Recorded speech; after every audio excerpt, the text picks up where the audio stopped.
Good evening, everyone. Welcome to the August 7th meeting of the Hyde Park Planning Board. Please take note of the exits around the room in case of mishap. Start over. Oops. We were also being broadcast. I didn't know. Okay. Third time's a charm. 3, 2, 1. Now, thank you. Action. Good evening, everyone. Welcome to the August 7th meeting of the Hyde Park Planning Board. Please take note of all the exits around the room in case of emergency, and now join us as we pledge the allegiance to the American flag. Good. I pledge allegiance to the flag of the United States of America and to the republic for which it stands, one nation, under God, indivisible, with liberty and justice for all. Thank you. The first item on the agenda is a continued public hearing for the LOCUSTS Rural Event Venue. Applicants are seeking approval to conduct rural events, i.e. usually weddings, concerts, something. This would be involving events where there's a commercial charge for the event. We've had this application before us for a while. What's been pending is the law as written for the rural event venues requires a secondary emergency access, and the applicants have been working on that diligently thus far. May I get a motion to reopen the public hearing? So moved. Second. All in favor? Aye. Thank you. Ms. Van Tuyl, do you want to say anything before I make some comments? I think the board has received their Oh, I'm sorry. We're going to need you to speak into the microphone, please. Jennifer Van Tuyl, Cuddy and Fader. Pleasure to be here.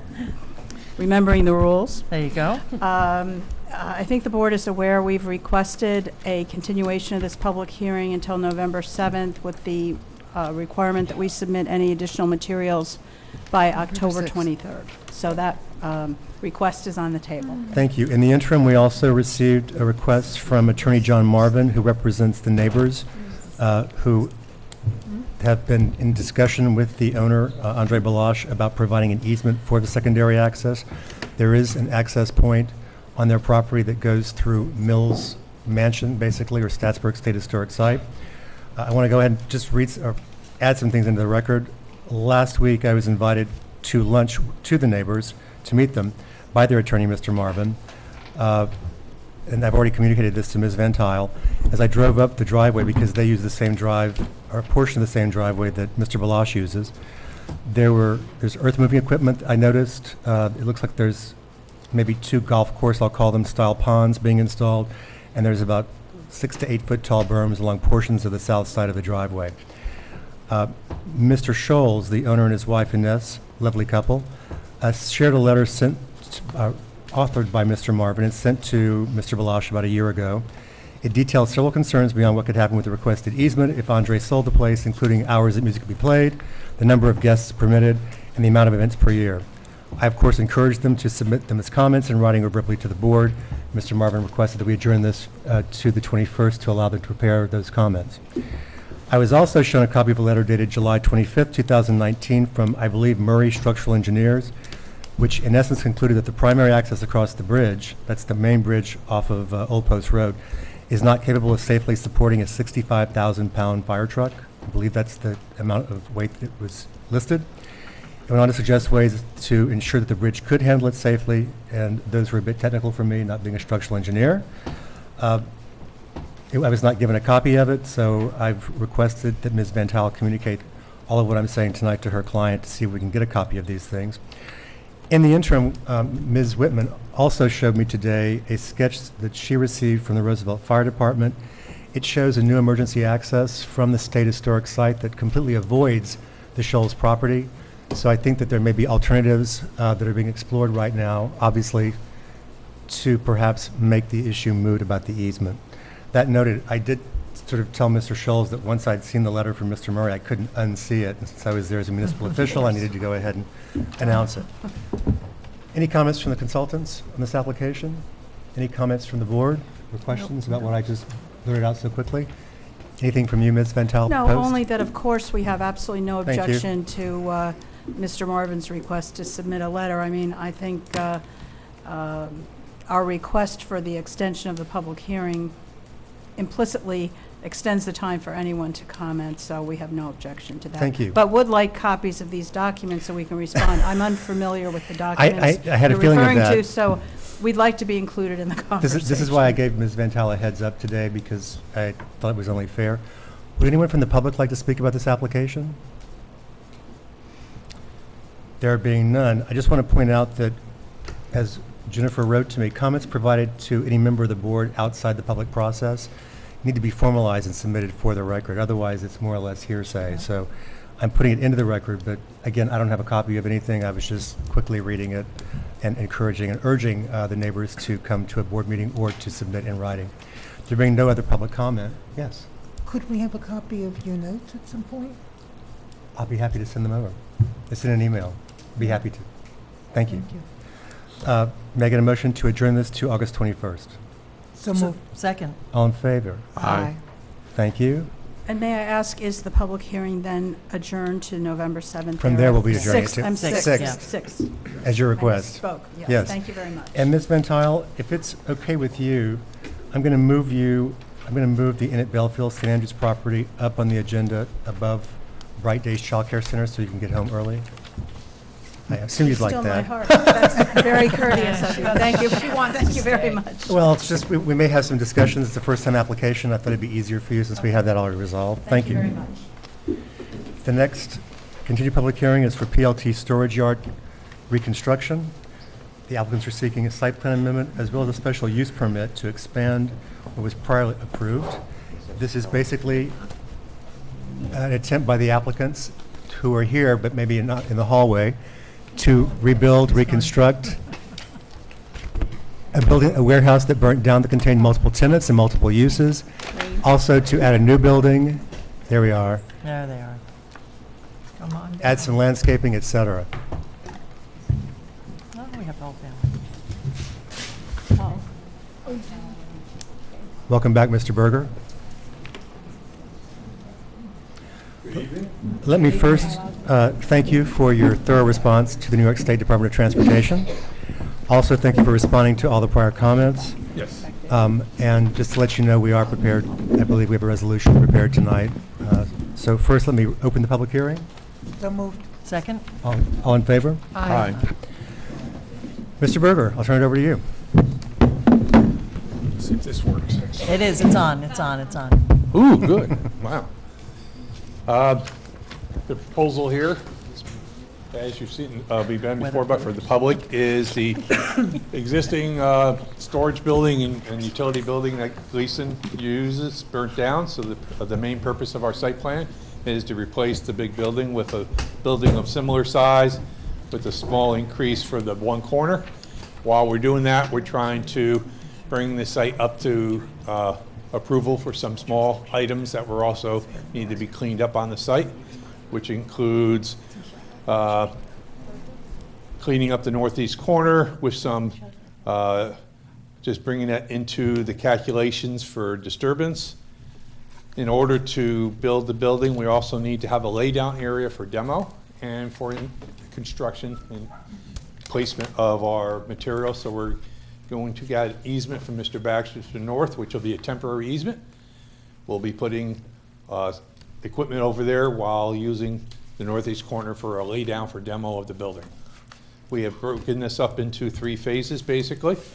First phase is to build the permanent building. We're going to make them temporary, but now the permanent small building on the south for the Gleason crew to work in until, and even later after the main building is demoed and rebuilt. Phase 2 is to do the stormwater and some other small accessory. And the main thing is phase 3 would be the demo and rebuilding of the main building. Some of the things to do to help with the screening, we're going to be screening on the west with a row of trees that will be on Mr. Baxter's property. We're getting an easement to do that, as well as some screening in the southwest corner, which will be on our site. We're using a fence on the south line, a chain link fence that is on the south line for screening. We're going to put black slats in it for screening. For safety purposes, on the north side, we don't need the screen because it's not residential, but we still have a chain link fence along the north side. The purpose of that chain link fence is to provide some security so that anybody walking through doesn't fall down on a what would be a retaining wall, which is there, which is the back side of where the storage tanks are going to go for the fuels that we use on site. That's pretty much it in a nutshell.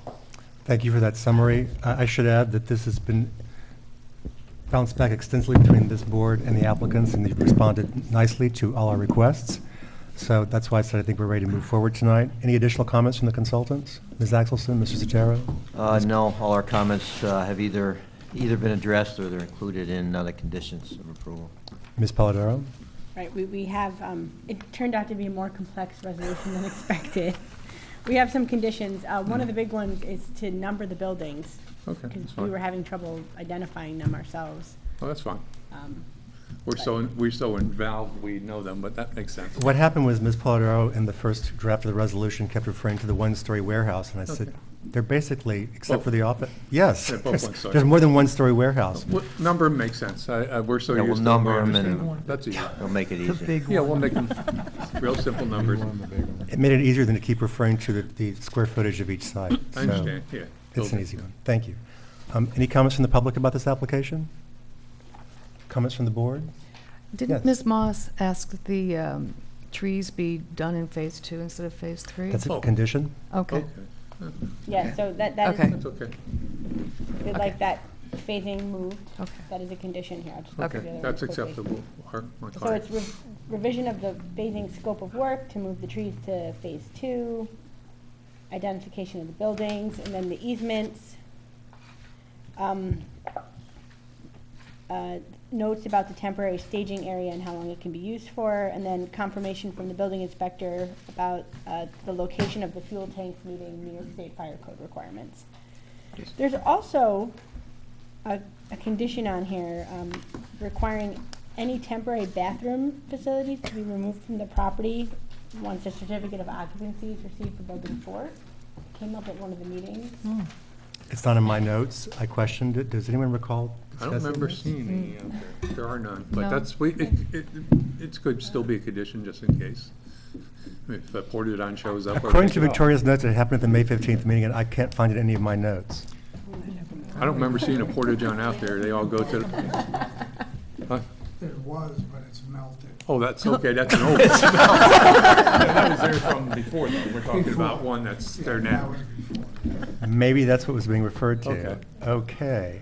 Well, that's part of the demo, and so that will be. Correct. I don't think you want to keep it there. Okay. But that could still be in the resolution. It's not, it doesn't hurt anything to have it Okay. in there. If there are none, then the condition's already been met. Yeah, Any other it's comments? already been met. yeah. Any other comments from the board? There being none, make it a motion to close the public hearing. So Second. All in favor? Aye. Who has this resolution? I do. And it's a long thing. I know. Town of Hyde Park Planning Board, resolution adopting a secret determination of non-significance and granting conditional site plan and special use permit approval for PLT storage yard reconstruction, August 7, 2019, resolution number 2019-19A. All right. Whereas, now therefore be it resolved that the planning board hereby determines that the project as proposed will not result in any significant adverse environmental impacts, and the draft environmental impact statement will not be prepared. Be it further resolved that the town board makes the following findings pursuant to section 108-8.4 of the zoning law. 1, the project will comply with the applicable requirements of Articles 4 and 5 of the zoning law and will be consistent with the principles of the neighborhood business district. Non-conforming uses may, subject to special permit, expand by up to 50%. 2, the project will be consistent with the purposes of the zoning law. 3, the project will not result in excessive off-premises noise, dust, odors, solid waste, or glare, or create any public or private nuisances. The project is the reconstruction and expansion of an existing use. The expansion has been designed to not result in excessive noise, dust, or odors. 4, the project will not cause significant traffic congestion, impair pedestrian safety, or overload existing roads. The project is a reconstruction and expansion of an existing use which was damaged by fire and will have approximately the same impact on roads and traffic as it has historically had. 5, The project will be suitable for the proposed action considering the property's size, location, topography, vegetation, soils, natural habitat, and its ability to be screened from neighboring properties and public roads. The project is an existing use at the site and will expand into an area that is screened from the road by existing trees and buildings as well as new plantings of white pines. 6. The project has been designed to ensure compatibility with surrounding uses and to protect the natural, historic, and scenic resources of the town. Be it further resolved that the planning board hereby approves the site plan set and grants a special use permit for the project as shown on the site plan set and authorizes the chairperson or his authorized designee to sign the site plan after compliance with the following conditions. 1. Payment of all fees in escrow. 2. Revision of the site plan phasing scope of work notes to move the planting of white pine trees along the southwestern property boundary to Phase 2 instead of Phase 3. 3. Revision of the site plan set to number the existing and proposed buildings for identification such that the existing 1,800 square foot building is labeled Building 1, the existing 1,200 square foot building is labeled Building 2, the proposed 4,800 square foot steel building labeled as Building 3, and the existing damaged proposed 33,200 square foot building is labeled as Building 4. The phasing scope of work note shall be revised to incorporate the building labels. 4. Proof of recordation with the Dutchess County Clerk of an access easement for the temporary staging area on 517 Salt Point Turnpike, identified as tax parcel number 6263-03-260384, subject to approval in form and substance approved by the planning board's attorney and engineer. The temporary staging area shall be restored by scarifying and reseeding, and the easement shall terminate upon the issuance of a certificate of occupancy for Building 4 or 2 years from the date the chairperson signed the site plan, whichever is sooner.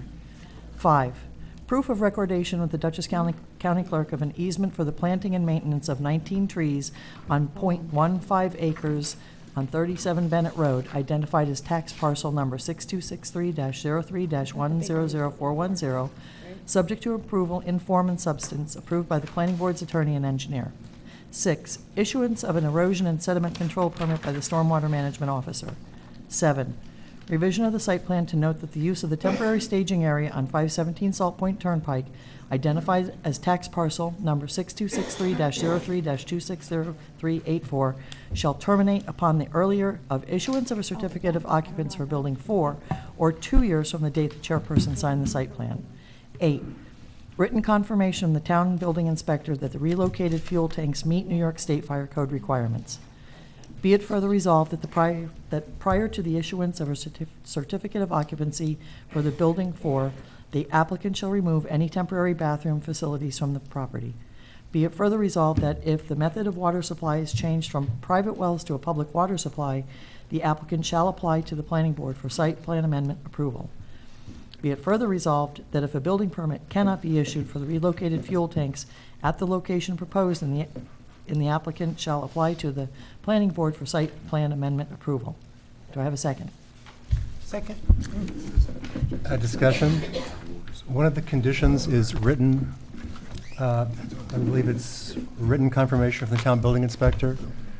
I hadn't looked at this carefully, but I rarely see Don put anything into paper. Okay. Could we change that to written or oral to the zoning administration? Would that be acceptable to the board? Oh, absolutely. Yes. Yes. Can we add that then, to revise that? Can you say that again? Written or oral? Written confirmation or oral as presented to the zoning administrator? Thank you. I don't want to see that condition tied up over someone's intransigence. Okay. Thank you. It has been thusly amended. Thank you. Any further discussion? All in favor? Aye. Motion carries unanimously. Good luck, best of luck. Thank you very much. Thank you. And Good luck. again, Yes. Just for the record, everyone had reviewed the completed part 2 for the seeker, oops. Yes. Yes. Yes. Yes. which we indicated have. that there were no impacts No. before you voted on that resolution. Well, this is already a disturbed site, so. Yeah. Yep. Thank you. Okay, so you sign here.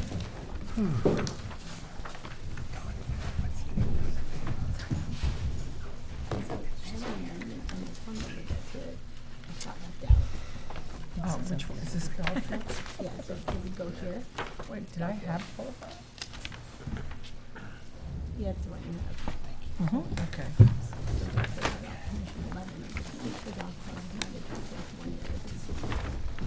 The next item on the agenda is a new public hearing for Dutchess County Water and Wastewater Authority. It's Greenfields Wastewater Treatment Facility. The applicant, DCWWA, is seeking approval to upgrade significantly the wastewater treatment facility located at 9 Windmill Road. More popularly, this is the treatment facility that serves the Greenfields neighborhood. May I get a motion to open the public hearing? So moved. Second. All in favor? Aye. Ms. Buckley, do you want to come up? Since you're the head of DCWWA. I'm not going to ask you to make a presentation because I don't think anybody's here to speak unless we have questions from the audience that you'll be able to answer better than I will. But Mr. Churins walked us through all the changes that were proposed. I told Ms. Barkley that in our approval resolution we could consider tonight that we have a condition that they Yes. receive an erosion and sediment control permit. They already have it, so it's a condition that's been pre-met. But essentially, this is going to be a nice upgrade for the residents of that community. And in case any of the residents are watching us tonight, I'm beholden to tell you that while this upgrade is underway, there will be no interruption of service to water or sewer. That's the last thing that you would want to have happen and that we would want to see and witness ourselves. Anything you'd like to add, Bridget? Just that it is a constrained site, in part because of the obligation to continue to receive and treat wastewater throughout the process. So we will be working around existing equipment and buildings as the various components are rehabilitated and replaced.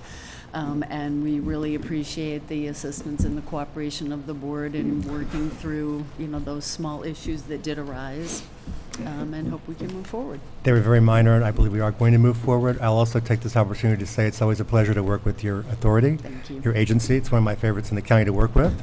Thank you. Comments from our consultants? Anyone? No? Any questions from the board or comments? No.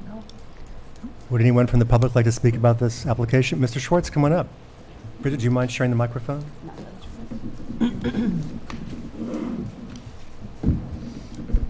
Hello? Hi there. Hi. I live across the street. Could make sure you speak directly into the okay, microphone. Sorry.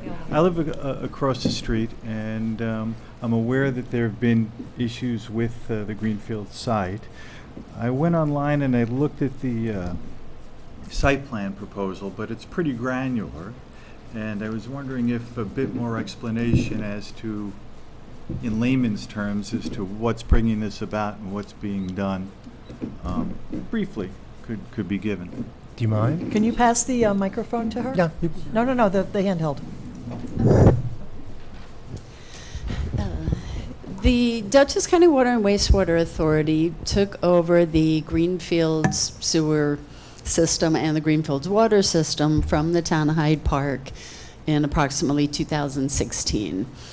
As part of the process of the town evaluating that potential transfer of ownership, there was a very thorough engineering evaluation of both the water and the wastewater systems completed. The major conclusions of the engineering evaluation of the sewer plant were essentially that many of the components are at the end of their useful life. There is significant deterioration and loss of functionality in most of the major treatment components. We were able, with that report as the basis of documenting the need, to obtain 25% grant funding from the state and a low-interest loan from the state to do a rehabilitation of the plant. We brought an engineering consultant on who looked at the most optimal way to take advantage of components, like, for example, a lot of the tankage is still in good condition, while making the upgrades that are needed to have this facility operate effectively for the next 30 years. So by and large, we are trying to work around the existing facility. Some of the biggest changes are we are removing an old building that encompasses what are called the rotating biological contactors, which is a major part of the treatment. It's a very deteriorated building. It creates a very corrosive environment that causes the equipment to age faster. We'll be replacing that with fiberglass covers over those treatment units. We're replacing an old generator with a new generator that will function better, more efficiently, and more quietly. We are adding a new electrical building to house electrical components that are very deteriorated. So most of the layout of the site is really dictated by what is already there. But at the end of the day, the facility will operate more effectively, more efficiently, more reliably meet permit, better control of odors, better noise control, and I think all around a better facility to serve the residents. Thank you. I think you pretty much answered my question. So in terms of what, if one was outside of the facility, what you might see or hear or smell, you would think no change in visual to speak of other than the building replacement, and hearing and smell would be diminished, you hope? That's exactly what the objective is, yes. What buildings are there will be in better condition than what's currently there. Some of the equipment that is currently outside that does cause some of the noise problems, blowers specifically, will be replaced with new units that will be in soundproof housing. Some of the odors that come from some of the parts of the process that are not functioning well because of the aging of the equipment are going to be significantly improved. So reading between the lines a little, my sense is that some compromises need to be made because you're retrofitting an existing plant and have to keep it going.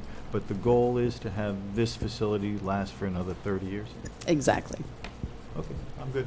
I'll also add, as a layman myself, when I looked at the plans with Mr. Churns when he first showed it to us before they even made an application, if you look, it is granular, but you can see that the blowers are now housed, as Bridget said. In addition, the technology when this system was... It would help if I knew which were the blowers. Are they the four square things here? No, it's a little further over to the... I don't remember exactly where they are now myself. Okay. They're labeled, though. It's labeled. Probably the sheet that you saw was not easy to see if you were looking on your computer. It was pretty small, yeah. On the blow-up plans, you can see all of them. Right. Okay. But it's also the technology that existed when this was developed. They really didn't do... There's better technology now for odor control in the first place. It's sequestered, if that's the right term, at various locations so that it's not all shoved out into one. That makes sense to you? I remember a few years ago there was an issue trying to separate stormwater, I think, because it was just taking on more capacity than it was able to handle. I'll also add that... What year was this built? I'm sorry. I believe some of the construction was in the 1970s. Pete might even remember. The early 80s. Oh, right, 1960s for this one. Yeah, I think it was in the 60s. Yeah. It's been multiple phases. This was as you know, this is a neighborhood of single-family homes, and then sort of attached to it, like a monstrous carbuncle, are some townhomes that don't seem to fit the character of the existing neighborhood. I'll add that the owner of the remaining lots for the townhomes has been coming back and forth to the board for for the last 14 years since I've been here, periodically trying to revive the idea of developing the rest of them. But the actual wells that serve this are at capacity, and there's nothing. You could put in more wells, but there's no more water left to drain up. It wouldn't do anything. These are the wells at the water site further south on Cream Street? Yep. Right. So this takes care of one half of the problem that the residents have had there. Right. Well, for one time, thank goodness for the water shortage.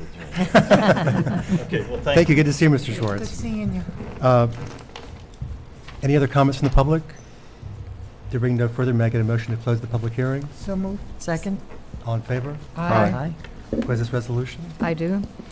Resolution granting conditional site plan approval, DCWWA Greenfields, August 7th, 2019, Resolution number 2019-34A, whereas now therefore be it resolved that the planning board hereby approves the site plan and authorizes the chairperson or his authorized designee to sign the site plan after compliance with the following conditions.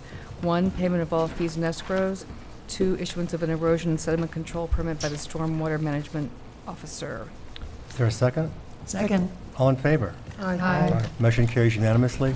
Ms. Barclay, before you leave, I was asked by one of our consultants, can you comment on the sewer line for Taconic Realty, the subdivision that's been proposed? I'm not sure what comments were being requested specifically. Since I was requested by the consultants to get a comment on the sewer line for Taconic Realty, can you give me some more direction about what kind of comments you're looking for? We're just wondering what the status of those discussions is. At this point, with the pre-existing property, the property as it currently exists, the Dutchess County Water and Wastewater Authority is not involved in the sewer for that project, that property. They receive service as an out-of-district tenant to the town of Poughkeepsie.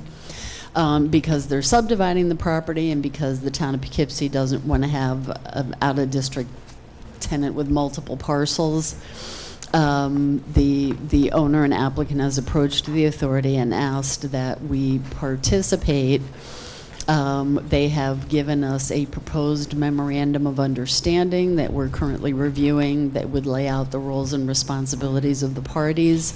But essentially the goal is that the Water and Wastewater Authority would request that the county create a county sewer district that would encompass the 4 parcels to be established.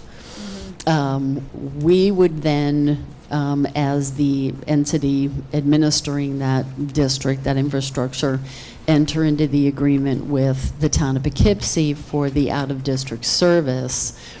It's advantageous to the town of Poughkeepsie because then under any possibility that any sewer charges to individual properties weren't paid, we would have the ability to re-levy those charges on the tax property. That's really the fundamental goal of the town of Poughkeepsie.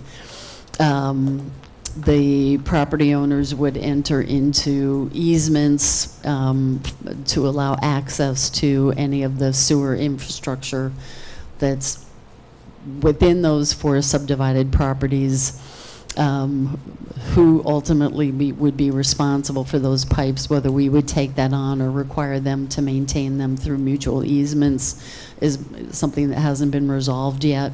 So it's still under discussion. So it's under discussion, but there is, I think, a path forward that everybody in concept agrees can work. And you don't need a new Park County water district because it's the Hyde. It's within an existing water district. Okay. Okay. That's sufficient for now. Thank you. Thank you for volunteering to answer other questions or another application. And it's always good to see you. And you did a copy of the resolution? I don't think so, but if you want one, I can give it to mine. Sure. Why not? Thank you for thinking of it that way. And as I said, Ms. Van Tal, I'm going to just thank you. Take the opportunity to move you. Oh, wait, I'm sorry, we have a new public hearing for Berry Bed and Breakfast. This is to extend the deadlines for the time in which to start substantial construction and complete it. This is the site located at 4331 Albany Post Road. It's the former single-family residence located just to the north of the entrance to the former Hyde Park Elementary School. I get a motion to open the public hearing. So moved. Second. All in favor? Aye. Would anyone like to speak about this application? Any comments from consultants or the board? Just a quick note, we extended this when it went on the market. It had been purchased, and the owner, the new owner took it over fairly recently, intends to build it as approved and open up a B&B. So he asked for time to start because he's not quite ready yet, and that's why it's here. Who has this resolution? I do. Thank you. Do we need to Resolution to grant. Then we get a motion to close the public hearing. So moved. Second. All in favor? Aye. Thank you.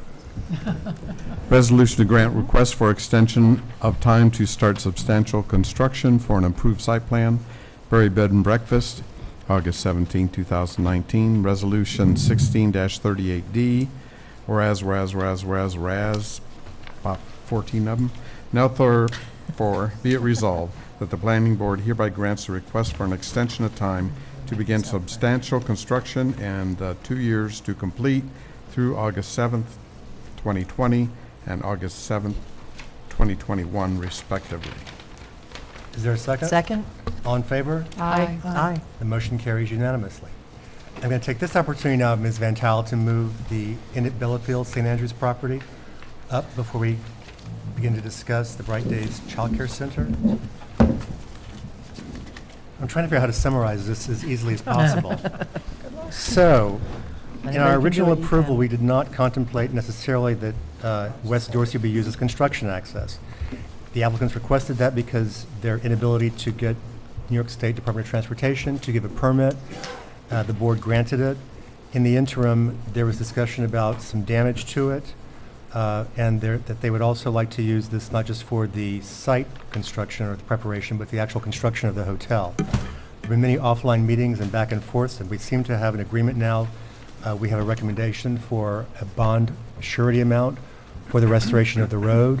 The resolution was worked over by Ms. Van Tile, Mr. Raplansky, Ms. Polidoro, me, many times today over and over again.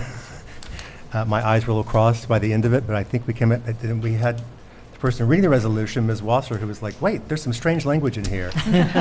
So ultimately, what this involves, and the language to explain it, is Mr. Sotero and our highway superintendent, Mr. Fisher, sort of did a worst-case scenario. Because this involves road going all the way down to the point where it touches on Route 9, there are induction loops that DOT has, and so there was a question of whether those might need to be replaced. DOT wasn't really forthcoming about too much other than the location, how thick the pavement is above it, et cetera. But so the reason why we changed some of the language to its maybe more arcane wording is because we didn't want to say that they have to do all the work at the end of this, because it won't be determined until the construction is over by the town engineer, the highway superintendent, the applicant's engineers, the extent of the work need to be done. So it references the letter, but it refers maybe not to all the work, just as much of the work in the future is determined needs to be done. How's that? Perfect. Thank you. That's correct. Okay. Not bad. Can I speak now? Yes, any questions? Any questions from anybody on this? So, Victoria, she'll be reading the 3 resolutions in a row? No, so. I didn't think so. No. The first resolution to read is the resolution to amend the conditions of site plan approval. The longer one behind it. It's just the reference. It's just for reference for the board. It's not being adopted or read. It's just that the changes are hard to make sense of unless you see them in context. Yeah. And so this puts the changes in context so you can understand exactly what's being changed. So where in the first one it just says this condition is deleted, in the reference you can actually see what the condition is that has been deleted and changed. So you don't need to read the second. And then the final, I believe, It's setting the bond estimate. sets the bond estimate. So then I don't read the resolution yet in terms to accept the estimate for the performance bond. You'll read That'll be done after. this the one's fir- first.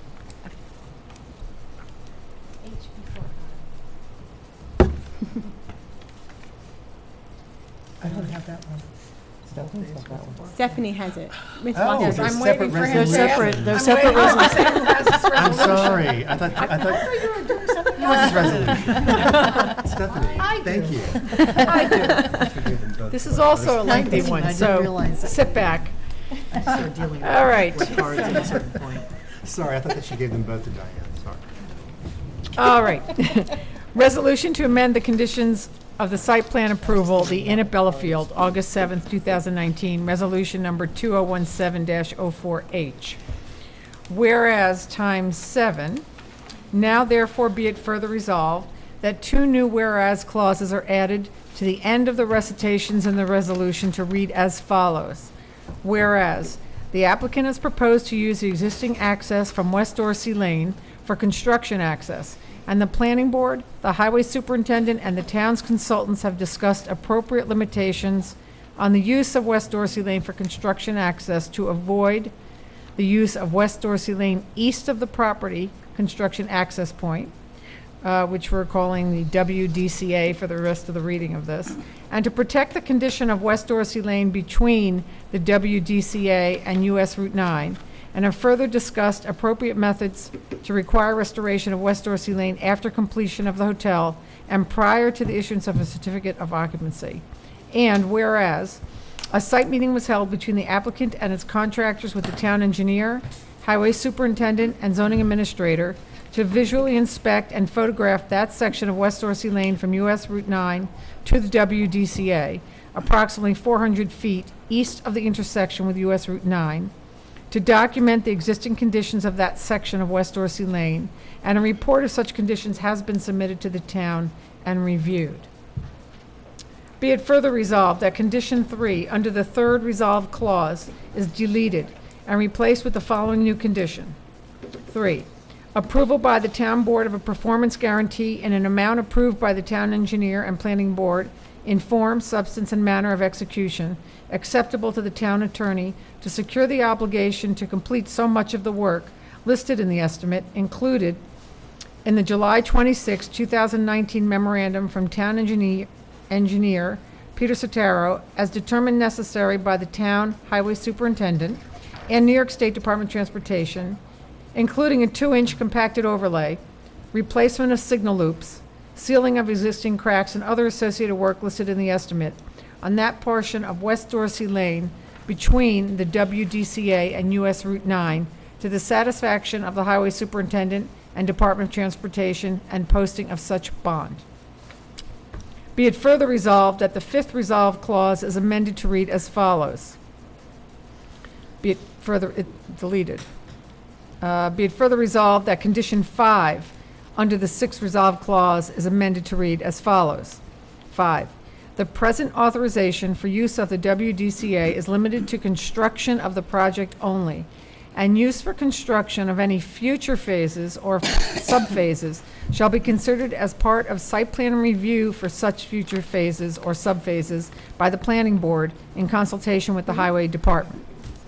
Be it further resolved that conditions 10, 12, and 13 under the 6th resolved clause of the resolution are hereby amended to read as follows, deleted. Be it further resolved that condition 11 under the 6th resolved clause is amended to replace 1 year with 18 months. Be it further resolved that a new condition 6 under the 7th resolved clause is added to the resolution read as follows. 6, completion of the work listed in the estimate included in the July 26, 2019 memorandum from town engineer Peter Sotero as determined necessary by the town highway superintendent and New York State Department of Transportation, including a 2-inch compacted overlay replacement of signal loops, sealing of existing cracks, and other associated work listed in the estimate on that portion of West Dorsey Lane between the WDCA and US Route 9 to the satisfaction of the highway superintendent. In the event that completion of any portion of the work described in this paragraph is not possible solely because of seasonal closure of the asphalt plant, and the applicant has satisfied all other conditions of CO issuance, the CO shall be issued based on the previously filed performance security, and the applicant shall complete such work as soon as the asphalt plant reopens. The extended time for performance based on closure of asphalt plants shall in no event exceed 6 months from the issuance of the CO. The performance guarantee shall not be released until the highway superintendent and the town engineer are advised that the required work described herein has been satisfactorily completed. Be it further resolved that an annotated version of the resolution of approval is attached hereto for reference only. Is there a second? Second. Second? All in favor? Aye.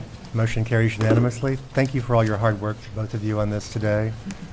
I know it was fraught with difficulty at times.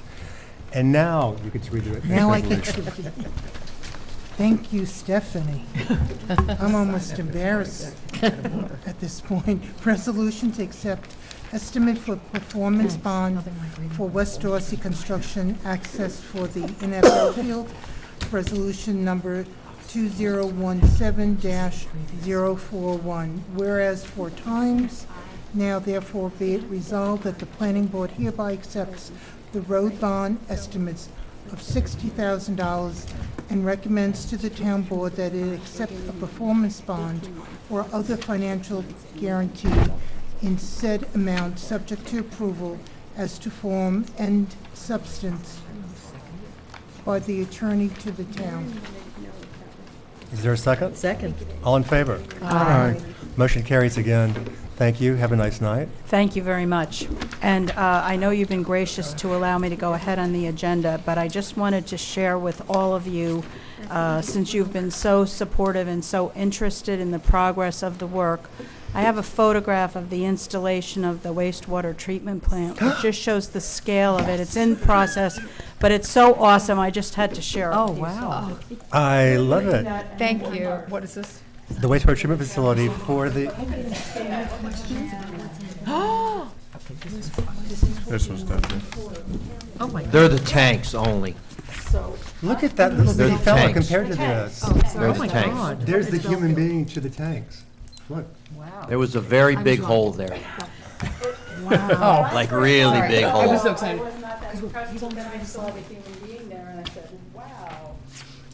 That gives you new, that gives you a new appreciation for engineering, right? Wow, don't feel this different. That's impressive. Thank you for sharing that. On behalf of Tom Mulroy and Belfield, again, it's the understatement of the year to say that this matter was discussed. We had so many meetings, and everyone cooperated, the highway superintendent, and it took a while, but I think we came out to a solution that's appropriate for everyone. And again, we really appreciate the support of the town and the attention, the coming to meetings, extra meetings when necessary, doing site visits and proceedings. So you're all a part of the success of this project, and we appreciate Thank you for saying your that, time. and Thank it's you. a pleasure, it's also a pleasure to work with you. You're always so Amen. informed and polite. Yes. And you understand the process, which is what I also like. This really is pretty amazing to see how teeny this guy looks, and these are just Tanks. tanks. Wow. This, is And I there- guess it was a pretty big crane, too. I'll bet. These are cement. France? Are these cement? Are these cement? I don't know. Are they cement? Oh, yeah. There's a big crane. So, as I understand it, the hotel, the operators of the hotel were waiting to close on the parcel. Yes, this is one of the Pending conditions. this, this is one of the yes. things. I think there's just a Yes. couple others, so it looks Yes, like. one of which is getting the bond posted now that we have the amount, so we're hoping we good. can be on the town board agenda on Monday for that. And Warren's been very helpful also in working on the security agreement, as has Victoria, so we're moving the ball down the field. Perfect. Yay. It's an exciting project, and I can't wait to Yes. see it going out vertically, as they say. Yes. So thank yes. you. Okay, thank you. If the audience and my colleagues will bear with me, I'd also like to just move up real quickly the waiver for Staatsburg Library. I see Mr. Lund is here. Oh, that's right, they're related by marriage, sorry. Mr. Lund, would you like to come up? I'm going to move you up real quickly. So the library is adding a gazebo and a storage shed. The shed has been designed to be board and batten style with the architecture of the library itself. This is an historic site. It's on the historic registry. It's also in a scenic area of statewide significance, but Ms. Moss has recommended a waiver. Does anyone have any questions for Mr. Lund about what they're proposing? Nope. No, it looks great. It's going to look, I like your gazebo. I like the shape of it, Yeah. the elongated. What's that going to be used for? Just people to sit around and relax, or events? Yeah, for the public, obviously, but for programs like summer reading, or we To did read books and reading astronomy program one evening last month, and it would have been nice to have a place where people could sit, not on the dewy grass while they're waiting to look through the telescope, stuff like that. I think it's fantastic. Every time I'm over there, I love the Staatsburg Library Society, to use its proper name. But I know it's also a real cultural center for the hamlet of Staatsburg itself, and it's nice to see volunteers like yourselves be so dedicated to making sure that it continually evolves and improves so it can serve the needs of residents. So thank you very much. Who has this resolution? I do. Staatsburg Library, 6167-03-035429, 72 Old Post Road, Staatsburg, Site Plan Waiver, Town Code, Section 108-9.4, C2, August 7th, 2019, resolution number 2019-28, whereas a request for site plan waiver has been made to the Town of Hyde Park Planning Board by Staatsburg Library to construct a shed and gazebo, and whereas, therefore be it resolved that the Town of Hyde Park Planning Board hereby waives site plan requirements for the construction of a shed and gazebo. Is there a second? Second. All in favor? Aye. Good luck. I don't know when you're ready to pull a building permit, but Mr. Westermeyer is on vacation next week, so if you're trying to do it quickly, Yep. try to go in Friday. Thank you. All right? Thanks. Good Bye. to see you. And now, my apologies to the operator at Bright Days Child Care Center. We're ready to workshop this application. You're here? Come on up. Sorry.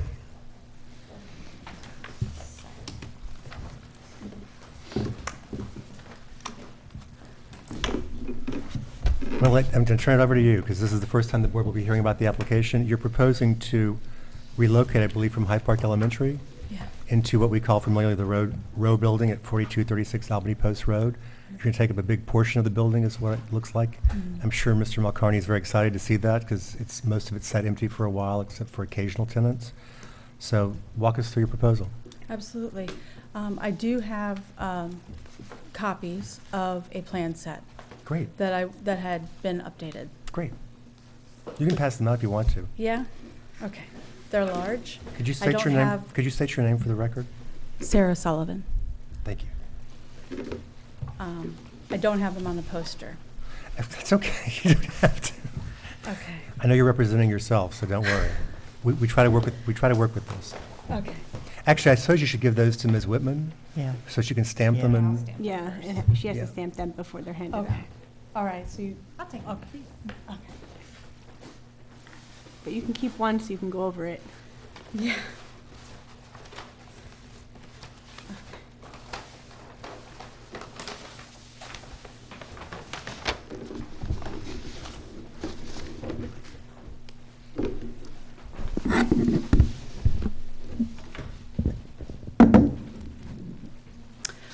So currently I'm the owner and regional director of Bright Days Before and After School program for Hyde Park. We operate out of the former Hyde Park Elementary School and a few Wappinger school districts within the schools. And so the proposal is for us to relocate and occupy a large majority of the building and to construct a play yard. Okay. A 40 by 35 fenced-in play yard tucked around the south side midway of the building, kind of tucked around the the opening there behind the main structure of the building. So in this, you want me to wait till everybody gets a copy? Okay. No, we can share.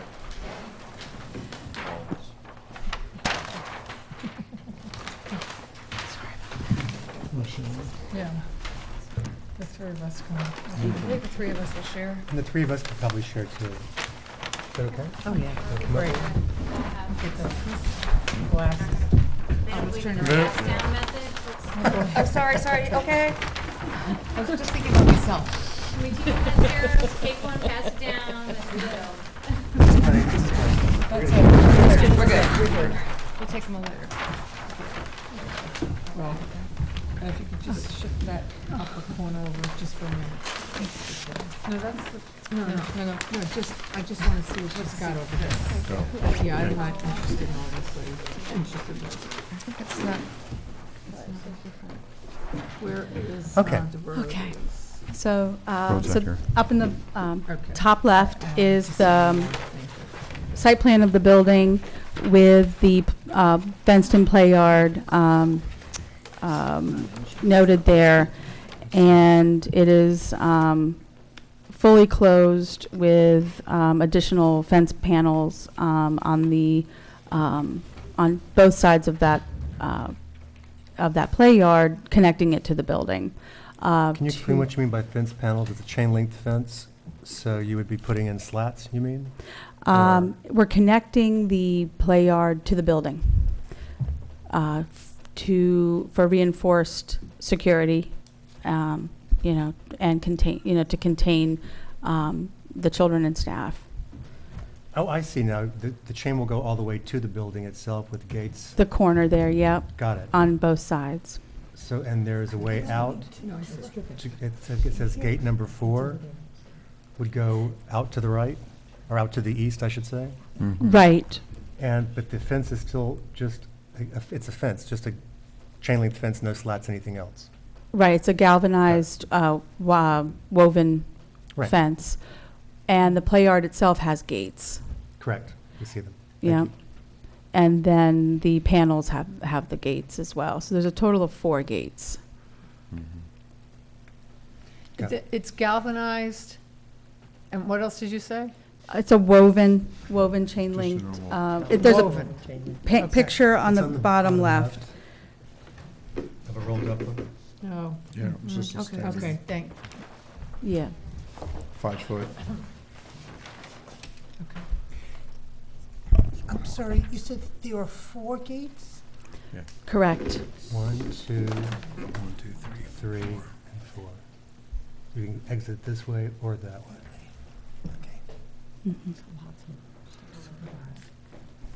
Go ahead. And so, so that will provide entry and exit, but at the same time, added safety and security for the play yard. And the ground covering would be the rubber tile flooring as the ground cover. Okay. And in the center is a sandbox. So a quick question. You included, it was sort of hard to figure out what some of the sheets were. You included the tugboat Amish playset. Yeah. Is that going someplace? No, it was a ground surface. It showed a picture of a ground surface. Got it. So wait, one is tiles and the other is poured rubber. The poured rubber is not going to be used. Tiles. And they'll be attached directly on top of the asphalt. Correct. Thank you. Okay. Sorry, continue. And so that's, and then we're going to have a spotlight and a security camera installed in the back, directly behind the main structure of the building, the main brick building, in the back, shining onto the play yard. Do you show the look? I see the detail for the light. It's a motion sensor light. Am I correct? Yes. So it won't be something that comes on or off. It'll just be activated by activity. That makes any sense? And where's this going to be? Is this, you said, on the back side? You'll need to show the location where the light is. Okay. Also, well, oh, sorry, the drip, drip, drip. I couldn't understand what that was for a moment. Also, we generally, our code requires that we see what the foot candles are for the light. The manufacturer will have this. It's how bright it is. Okay. It'll be in a standard specification. I'll let Mr. Sotero and Ms. Axelson sort of detail that more easily for you, so tell you where to find it. All right. So do you envision in the winter months when it's dark at 4:30 that the children are playing out there, or it's just for safe passage out one of the gates? Safe passage. Normally children are not going to be out past that time. At that time they're getting ready for dismissal and pickup. So we're not going to be out there, late. However, we want to be prepared, for any changes of that schedule. So we want it to be well lit for staff, for families, for children, for play. Yeah. I didn't see an environmental assessment form in this application, which I'm not sure how it got here unless it was not left out of my folder. I did turn one in. It's I looked through my whole folder, I didn't find one. It's a short form? well, it's, There's a checklist. yeah, there's a checklist, but I don't, Yeah, I just see the checklist. So our code actually state law requires There is that no you yet. submit an environmental assessment form, short or long. One of the issues I want, Yeah, we don't have it. None of us yeah, I have don't it. have it, yeah. None of us have it. Okay. So the fact that we haven't been able to read it limits our ability to ask questions because I don't know what your hours of operation are. I don't know anything about your business. So are you, I believe you're 7 days a week? And what are your hours of operation? 6:30 to 7. At night? Mhm. And are there continuous drop-offs and pickups? It says that you have toddlers, or infants, toddlers, all the way through school-age children? That's correct. So 6:30 a.m. to 7 at night? So can you describe, are there designated shifts? Or do people just drop off willy-nilly? So I'm trying to ask When you. when we've seen these, you know, before, there's always been like a concern about, you know, peak times, you know, of drop-off and pick-up, how, you know, the cars are gonna be managed, you know. Is it anticipated that all the parking spots are gonna be filled up? Correct. How will the cars turn, like, around? You know, because this isn't really like set up for that, but maybe. The reason we asked this also is because the other daycare centers and early education centers we've reviewed and approved, some of them had specific times where parents have to come in during this window. Others have been sort of, oh, well, when you get off from, if you got to work at 10, you can drop your child off at a quarter of 10.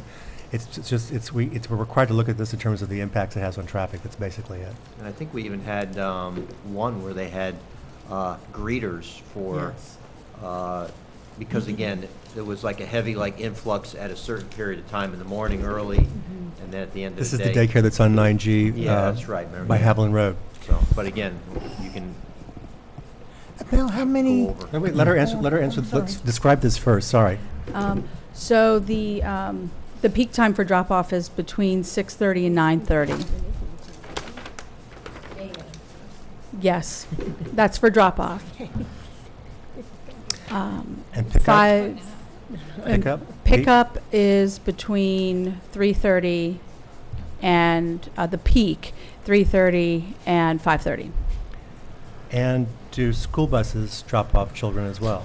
So we have 5 school buses that pick up between 7:35 and 9:15. And then they drop off, including Haviland would be 3 until 4:35. 3 and 4:35? Mm-hmm. And have you? These buses currently travel up and down Route 9. Mm-hmm. So we anticipate, for them to be, stopping on Route 9 for pickup and drop off, and not coming into the parking lot. And they'd be dropping off on both sides of Route 9 because when No, buses not stop. generally. They try to arrange them so that there's no crossing of the traffic Yes. now? They don't, yeah. That's right. So they would be always heading north, so they wouldn't be crossing the That's traffic right. lanes? Good, thank you. Go through Bazaar. So And- they won't be pulling into your parking lot? No, no. Mm-mm. Why is that? Why would they not be pulling into the parking area? The size of the bus.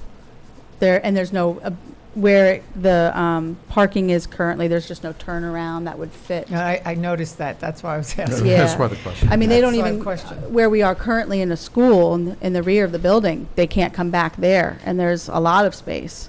They have the turnaround Okay. in the front, so we always have to manage the bus in the front of the school, so that, they would not be able to come in, to the parking lot now. And are The there individual- greeters there? Whoa. Sorry. I tell you what, instead of having everybody just ask, I'll ask each of you individually like we normally Okay. do. We'll go to the consultants next. I'm just trying to find out more about the business so far. Can you tell us more about what the inside of the building is, so to speak? Meaning, do you have classes? Is it just sitting? But actually, what's the nature of the business? So Child Care Center would be infant, toddler, preschool. Would not be a UPK at this time because of the universal pre-K program that the district currently has. So it would be infant, toddler, preschool. So it's, designed to be an early learning center Got it. for those ages. Thank you. Full day. And then the school-aged child care program is 3 hours in the morning, 3 hours in the afternoon. We do provide care for scheduled early releases, We provide care for emergency closings, and we provide care for early morning delays. So That's some great. years So- there's 3, some years there's 7. Got it. So if there's an emergency at the last moment and the parents can't take care of the child themselves, they can go to you for this service. Got it. And you're regulated by Department of Education, I take it? Office of Children and Family Services. Ah. Is that how you're funded? Or I mean, people pay, I'm assuming, but what I should add is, Pay. are you contracted, do Wappingers and Hyde Park Central School District contract with you specifically for these services? Yes. Okay. Thank you. Anything else you want to add? Well, we're private, so it's a fee-based program. I said parents will pay. So we're operating out of the school, though, as a private entity. And then same in Wappinger schools. We're a private entity, but we're asked to come in and provide these services for families. Thank you. Anything else you want to add? I can answer anybody else's Well, I'll be calling on people for individual okay. questions. Believe me, you'll be peppered with questions tonight. Trust me. Yeah. Don't worry. We're friendly up here, I promise, but you'll be peppered with questions, I can assure you. And for, so because this is an expansion for us with infant toddler preschool, which we currently don't have going on right now because of the design of the building we're currently in, we're in classrooms, to come up with a solution for arranging drop-off and pick-up times would be, definitely something to look at for us if it would help with traffic flow, and have those, policies set in place for when we would be able to manage that. But it's, the average time for drop-off, it's relatively uniform for all the families because of their work hours. We're open very early because of families' commute time. Sure. For where they're traveling to work. So, but I definitely would agree as to why they would have, a scheduled block of time that the child needs to be dropped off or picked up for a full day. Do you prepare food on the premises for the children? It will be, we're not going to be cooking out of a kitchen, but it's just going to be more snacks and, microwavable meals. There won't be an oven or range, no dishwasher, but just, basic snacks and basic breakfast foods and snacks that we can prepare using sinks, refrigerators, and microwaves. Got it. Thank you. I just wanted to make sure that the rest of the board at least had some things to kind of go on, make more intelligent questions, I guess. Ms. Axelson, I'm going to turn this over to you. Do you want to start? Lead us on? Sure. First of all, just want to thank you for being willing to run a child care center. My son went all the way through, and now my grandson. And so it's very helpful for them to find quality care. I just dropped by the site to kind of see how things were going to be laid out. One suggestion, and this is the first time I've looked at this particular map, but I know there's a planting bed between the south side of the building and the play area. Yeah. And that looks like it's about 8 feet wide. Yeah. And one thought that I had, if possible, would be to move the play yard in, say 3 feet, so that a 5-foot walkway is retained, but so that you're not sort of constricting the turnaround area for parking spaces. So that was just an idea, and I'll be interested to hear what the board has to say about that. I noticed there were 2 dumpsters there, and I'm assuming the big one is for somebody emptying something out. I'm assuming that'll go away. Let's see. I'm sorry, can you repeat that for us? Your last comment? When I went to the site, I noticed that there are 2 dumpsters on the near the southern part of the parking area. And I assume that the larger one looks like one that you have when you're emptying something out from a building or doing something. I'm assuming the bigger one will go away and the regular sized dumpster would stay. Since we don't have a site plan, these are not shown on the site plan. Can you tell us more or less where they are in terms of looking at the It parking would be, spaces? okay, so if I'm looking at this, Looking at the number of parking at spaces? this site plan, and this is south, so southeast corner, Is it in the parking stall? Is it yes, on the it would parking be, stalls? probably in around parking stalls 34 to 39. There are 2 dumpsters, but I'm assuming the one that's kind of in the middle, maybe on or about parking spaces 34 to 37, that's the one that would be removed. So in fact, those are not parking spaces. They should not be counted. No. Not now, but yeah, the other, No, one is a permanent, you're saying one is a permanent dumpster in terms of Right. permanent waste enclosure. well, there was an aerial photograph where I saw a dumpster not in a parking space, and it looked like it was up against sort of the woods, which would really be a more suitable location for it. Doesn't leave much turnaround space, but I don't know where else it could be located. And I'm sure you don't want that near the play area. So that's an issue, and I noticed that the parking spaces aren't striped, so probably a good idea to stripe those so that people coming and going to your facility and whatever other offices are there have a little more guidance. Let's see, you told us about the ages of the children. I know that we'll need some kind of a zoning table on here to cover lot and bulk regulations.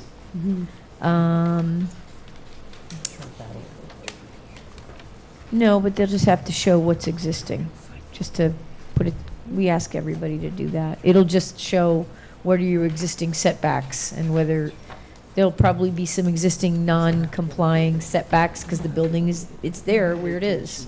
But better that the planning board has that on record so they know.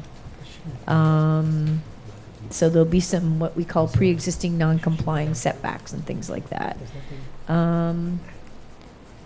If you could somehow let us know the number of employees at some point and the number of children, that would be That helpful. should be in the environmental assessment form, I believe, that none of us have, Oh, okay.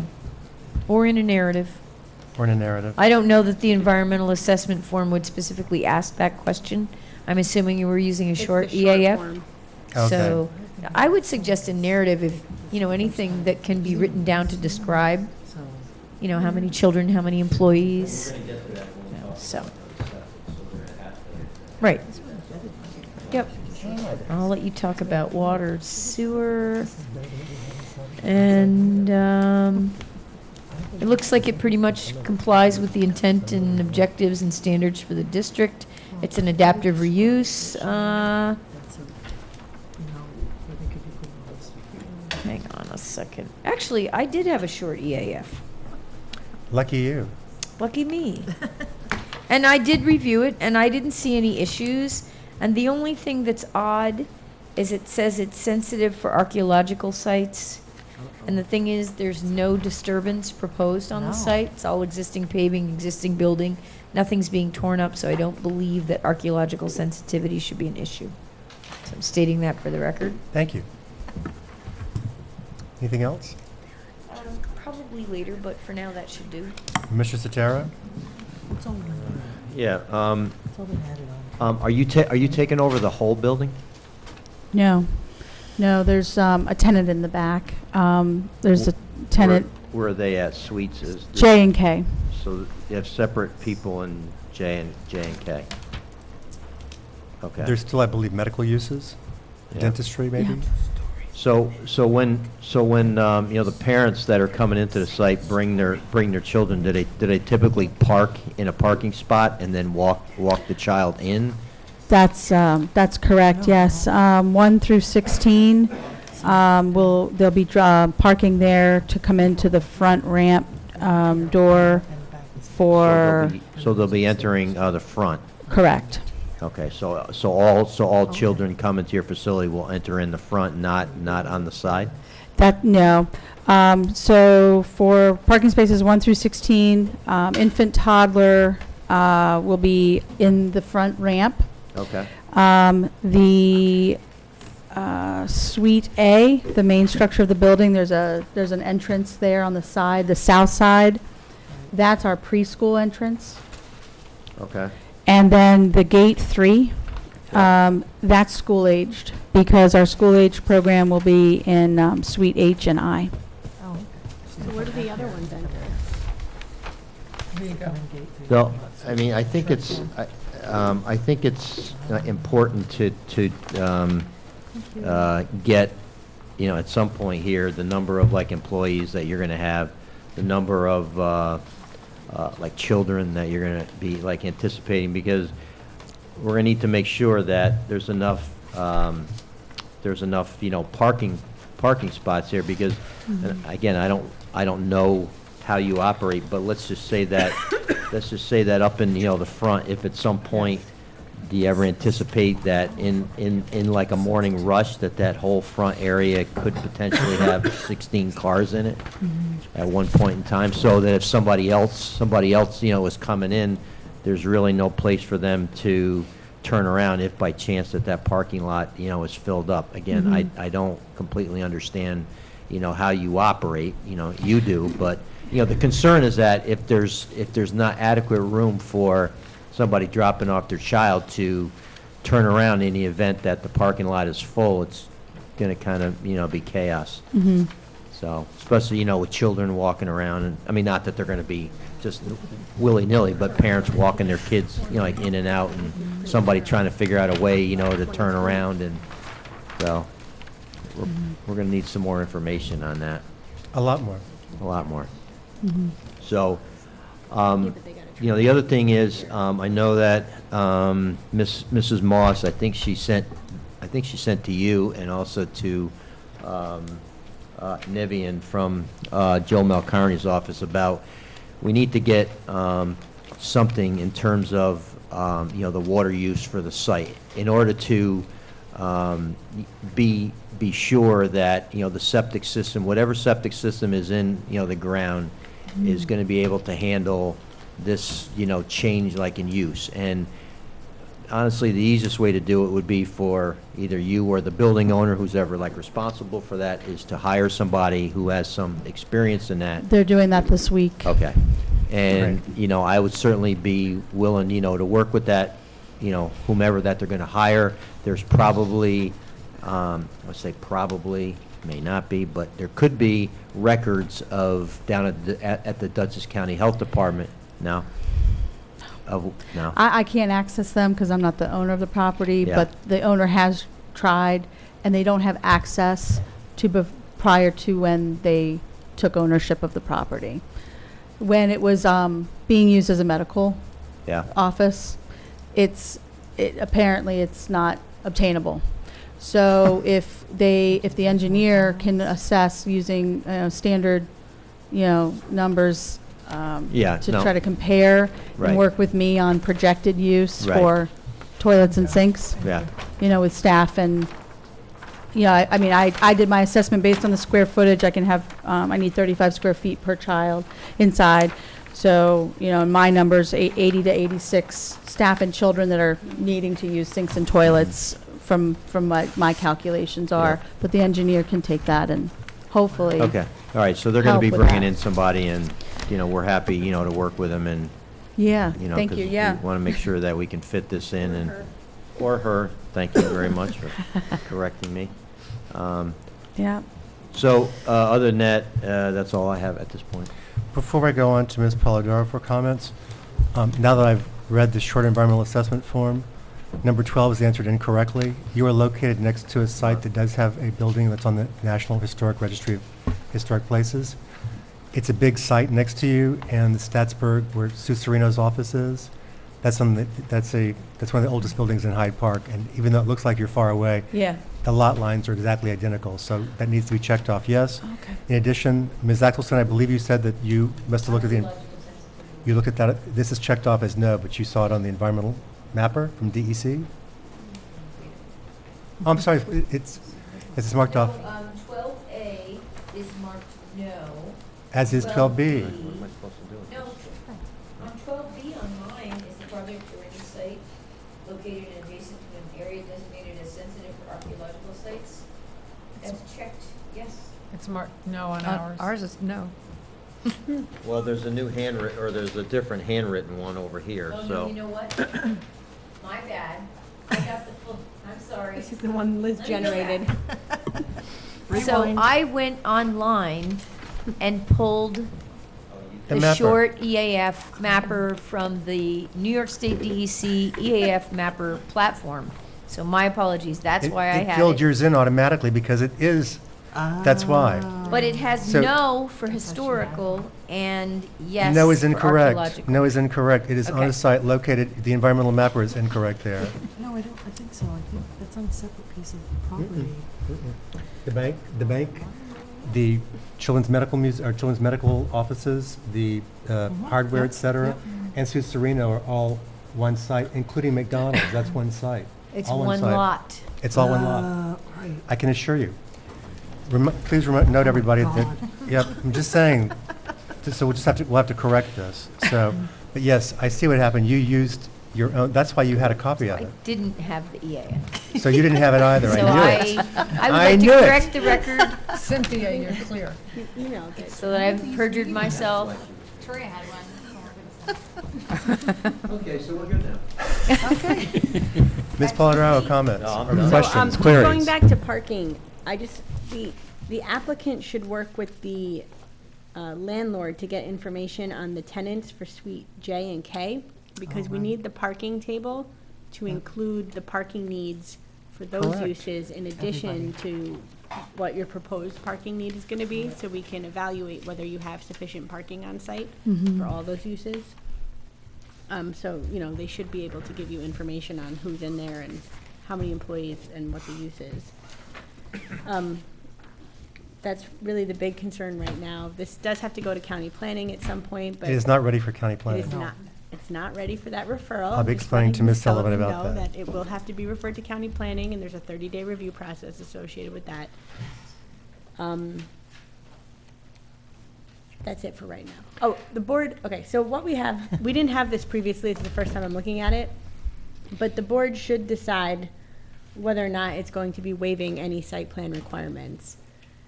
If you just compared this to the zoning law right now, it would be inadequate. It Correct. doesn't have topography, it doesn't show snow storage, it doesn't show light poles, it's missing a lot of elements. So the board should decide what elements are needed for this project, for review of this project, so that we can give the applicant some guidance moving forward. So before I call on the individual board members, I just want to make sure that I put this into the record. We did a prior approval for this site. I believe it's Suite F. Yeah. Suite F was going to be vaping and electronic cigarettes, or something like that.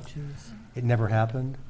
Because it was a small area, no external changes were proposed, I believe Ms. Moss recommended that we go ahead and accept what is offered here. Plus, it was the sign, remember, there And was a the whole sign, thing, we actually focused on the relocation of the sign. By the way, Ms. Hinz Schaefer came in and said, the new sign is proposed, exhibit design unity, and we all, the three of us who were present at that agenda meeting said, sure.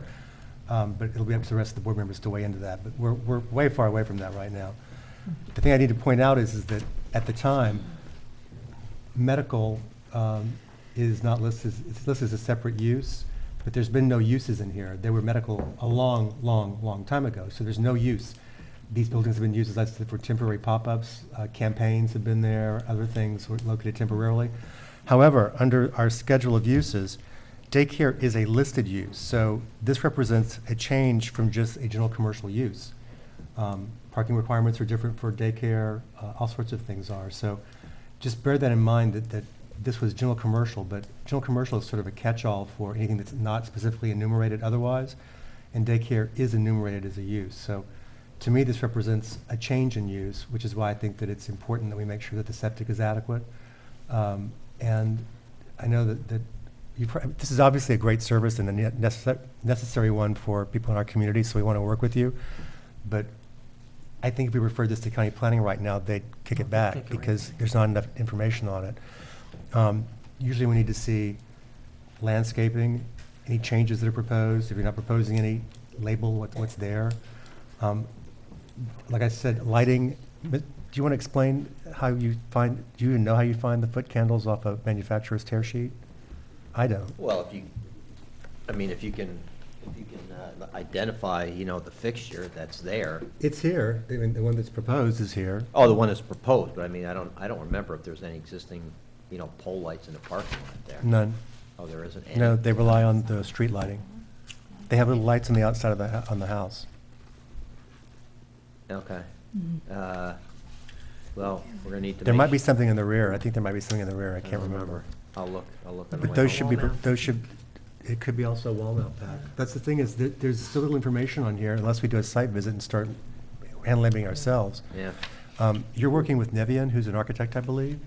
So she should know how to find what the foot candles are for the proposed lights and generally for what's already there.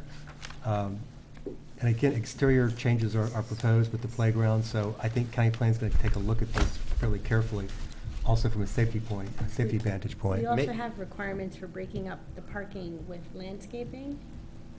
And, is that something the board will waive, or does the board want to see? The board will have to, spaces with each of you will have to consider this. I mean, because they're not proposing a lot of changes to what's there except for the parking, the playground. I'm willing to forego it, even though I'd far rather see more landscaping there. But in the interest of trying to help a business along, that's my thought, but we'll hear from each board member. Who wants to go first? Well, maybe, if I could, Mike, Sure. just for 1 second, maybe once they get, the engineer involved, maybe we should have a meeting with Tad and any planning board An members. offline meeting. And Navian, and maybe we can get out like a sample of a smaller job and say, look, these are the things that we need to have on here. Sounds great. That we need to send to county planning, and we know that they will accept it, so we can just maybe help them all along. Sure. I think that's probably. Ms. Sullivan, because this is located on a state highway, we're required to send it to Dutchess County Planning and Economic Development, and they have 30 days in which to respond. They look at potential countywide impacts or impacts to the community, but it's required that we have a complete application. Otherwise, if we refer to them and it's incomplete, they kick it back, and then we say we need more information, and it goes back. Each time, if they kick it back, they have a new 30-day response. So in order to streamline the process a bit, it'd be better if we sat down and had an offline meeting once with maybe Nevian and an engineer. Okay. You can just, once you know who you have on your side, just contact Ms. Whitman, and she'll send out some dates for us to sit down and have a meeting right here at Town Hall. Okay. All right? Okay, It's sort of like meeting with Tad, only we'll make it go faster, I promise. I don't have it today. Any other comments from the consultants? Just one thing I would like to have the planning board consider, because we just mentioned parking in the, landscaping in the parking lot. And one of my recommendations, having stood on the site, is to actually get rid of a portion of an existing, sort of a planting bed. It's sort of a flat brick area with rose bushes inside of it, I believe. There's 2 of them along the southern side of the building. And, my concern immediately was that the proposed play yard kind of pushes into the turning aisle for the parking spaces. So that's why I recommended immediately to shift it. So North. you're retaining a 5-foot wide sidewalk, and it looked like it's about 9 feet, 8 feet. Correct, yeah. But you'd have to get rid of part of the planting bed in order to do that. But I think it would be a good safety move for anybody involved using the site. Would there be a problem with moving it even further? I mean, are you going to be using that sidewalk? The entrance, if you recall, got a the gate. school-age children will now be accessing, they're going to be in suite H and I. Correct. So do they need the sidewalk to walk through? Yes? Not that wide. I wouldn't think so. It's, my personal thought is that it's really wide. I mean, I would love more play yard, but if to shift it is fine. They don't need, But because I placed it there because of the egress. The egresses that are throughout the building there, to have the primary and secondary exit routes. So that was all considered. So as long as we can safely get out, in and out through the doorways and be able to go down an aisle and come out the gates for evacuation. As a full confession, in Suite A, the first floor, I more or less lived there last November and October. It was the campaign office for Karen Smythe. Okay. And Congressman Antonio Delgado was using it, and I was running all the staging. So the exit to go in and out from the south side, children would leave the building on the south side, then take a left, go in gate 3, then go in gate 2 to access. To the play yard? Yeah. How are they? No, doing we're opening up the suites together. So they would, if they were in Suite F? Suite A downstairs, they would go into Suite F. And we're opening it all up to where they would come, walk through and F to exit. H, then out H, or? Yes. Corner that Oh, looks I like see a- now. That corner there. So you Yep. go So we're opening up so that they can walk through and be able to go and out that way. Okay. Children would not be able to come out of that south side Suite A door. They would not be able to, unless it was an emergency. They wouldn't, or they were leaving with the parent. And are you keeping all the Caregiver. existing bathrooms? Yes, we are. There's 2 in Suite A, I know, one in the southwest corner and one that's drawn in through there. Right. We have to have one toilet for every 15 children. So, so there's adequate toilets, but we may need to add 1 or 2 more within those bathrooms. That's what I was guessing, because there's not a lot of bathrooms in the whole site. No. Right. I mean, so infants don't need them. Sorry. 3,000 down. Yes. So toddlers and preschoolers and school age do, and staff. So that all has to be factored into to being able to access. And I do have, I have pictures of bathrooms with toddler, toilets together. What happens on the interior doesn't really concern the board, to be honest with you. We evaluate how it fits in the site overall, but it will impact potentially the adequacy of your septic if you have to add, bathrooms. Because I'm guessing the septic system was probably, it may be that. There is Okay, a go ahead, say diagram. this. There's a diagram here Yep. where the septic is, which is right outside Suite F. Yep. The septic is there. It's a 3,000-gallon septic. And so that diagram on the bottom right shows the septic. So is this underneath the parking? Yes. Okay. Just to get bumped. Wait, Suite F? Oh, so this is in the front part? Yes. So it's currently where people park. So who would like to go first on this? Anne, Stephanie, Anne, Diane? Aha, Stephanie, start to my left. I mean, hi.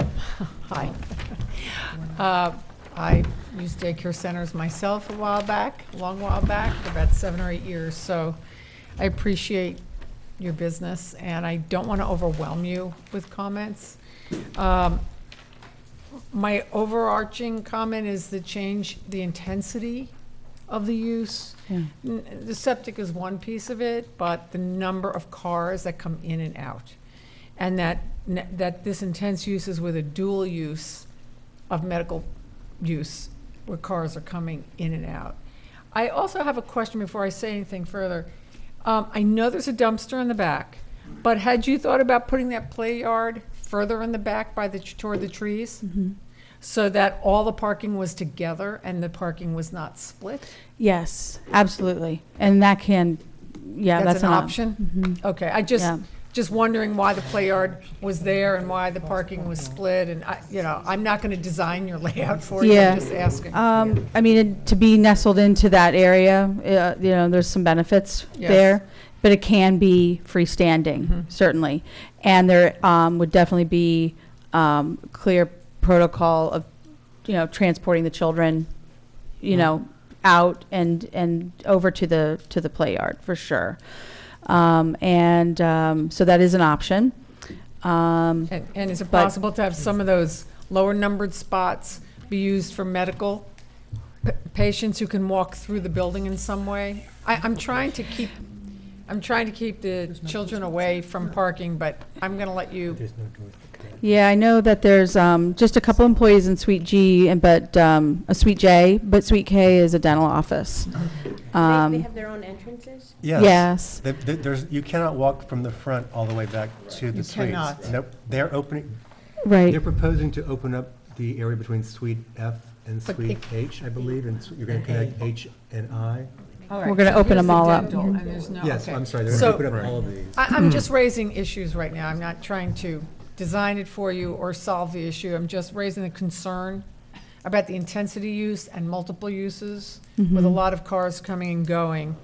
And bringing some, ultimately, once you decide to lay out some order with signage and striping and arrows and things that will direct people to the right place. I think that's just my primary concern right now is the parking situation. Echoing Ms. Polidoro's comments. Yes, The volume, the capacity of children in the building is determined by square footage, you know, so I'm instructed as to how many we will be able to have, and then we build it around there. I understand. So It's if- about, I'm talking about the cars, though. So if there's a restriction of volume, you know, if we look at the numbers and that has to be adjusted, you know, based on capacity and traffic flows, that can be accommodated. What was the square footage requirement by law? I thought I 35. might have written it down, but 35 per child inside. 35 square feet? So right now with the And is there a calculation. requirement for the play yard? 75 square feet per child outside. So with this size, 18 children can be out at a time. Per child.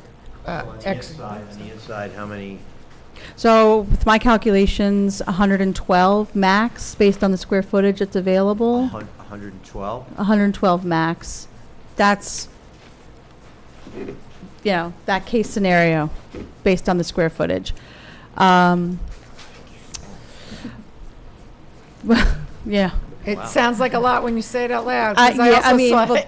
that's technically, Yeah. 30, you know, if you take the square footage and you divide it by 35.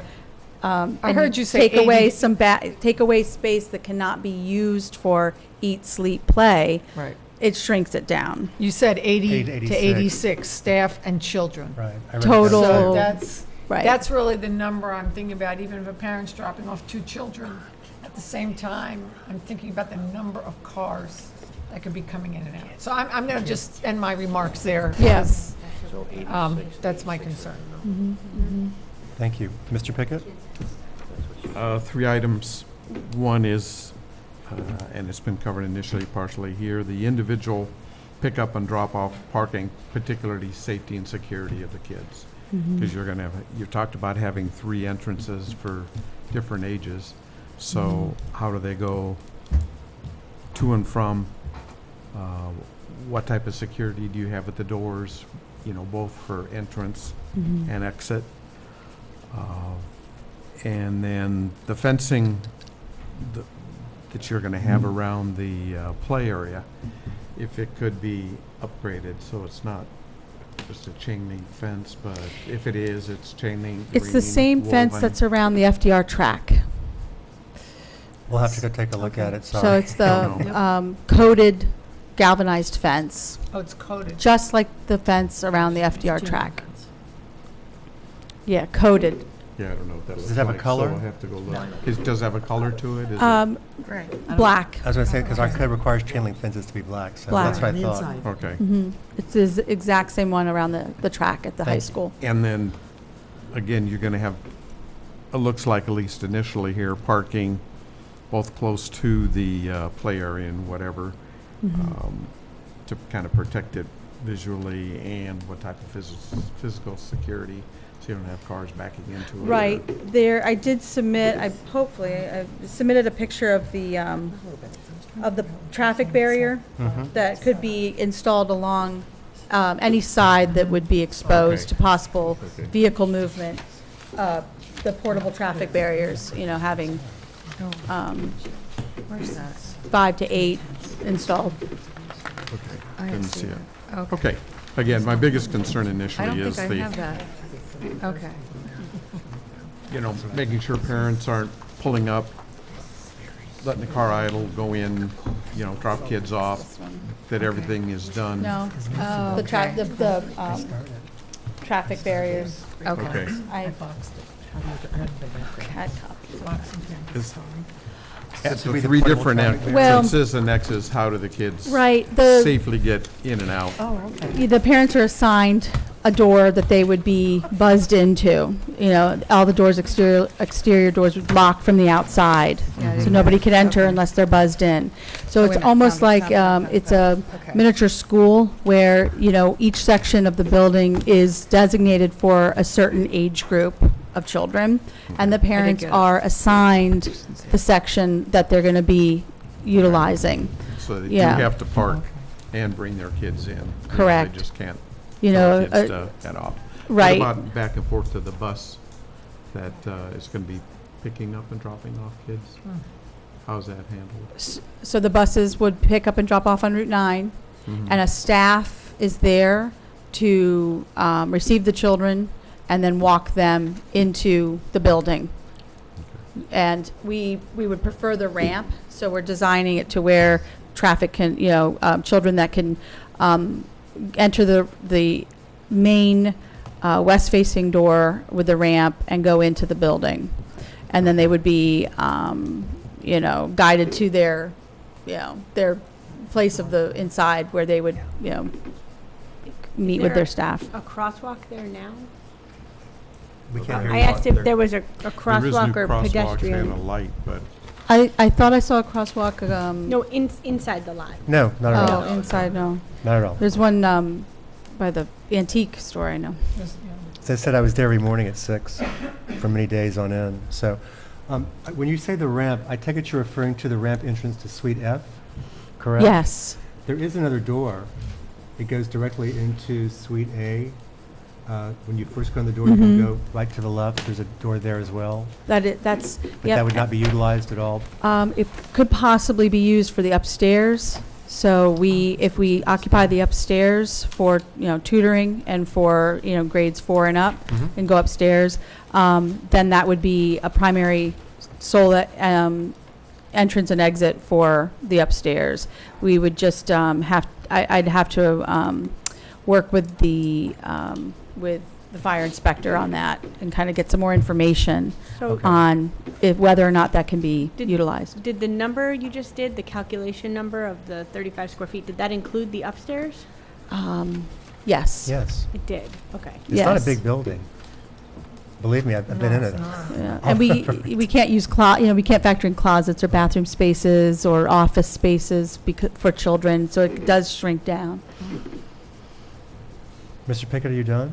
yeah, there are going to be sidewalks there, though. There's a sidewalk already in front of the building going north and south. Right. That was part of the phase 1 of the TAP project the town board oversaw. But you would need to have, I think, some sort of internal crosswalks there. So before I go into Ms. Weiser, I'm missing something. I thought you said that that the school-age children would use a gate to go back to Suite H and I. That's what I wrote down. Am I wrong? Pick up and drop off by a parent.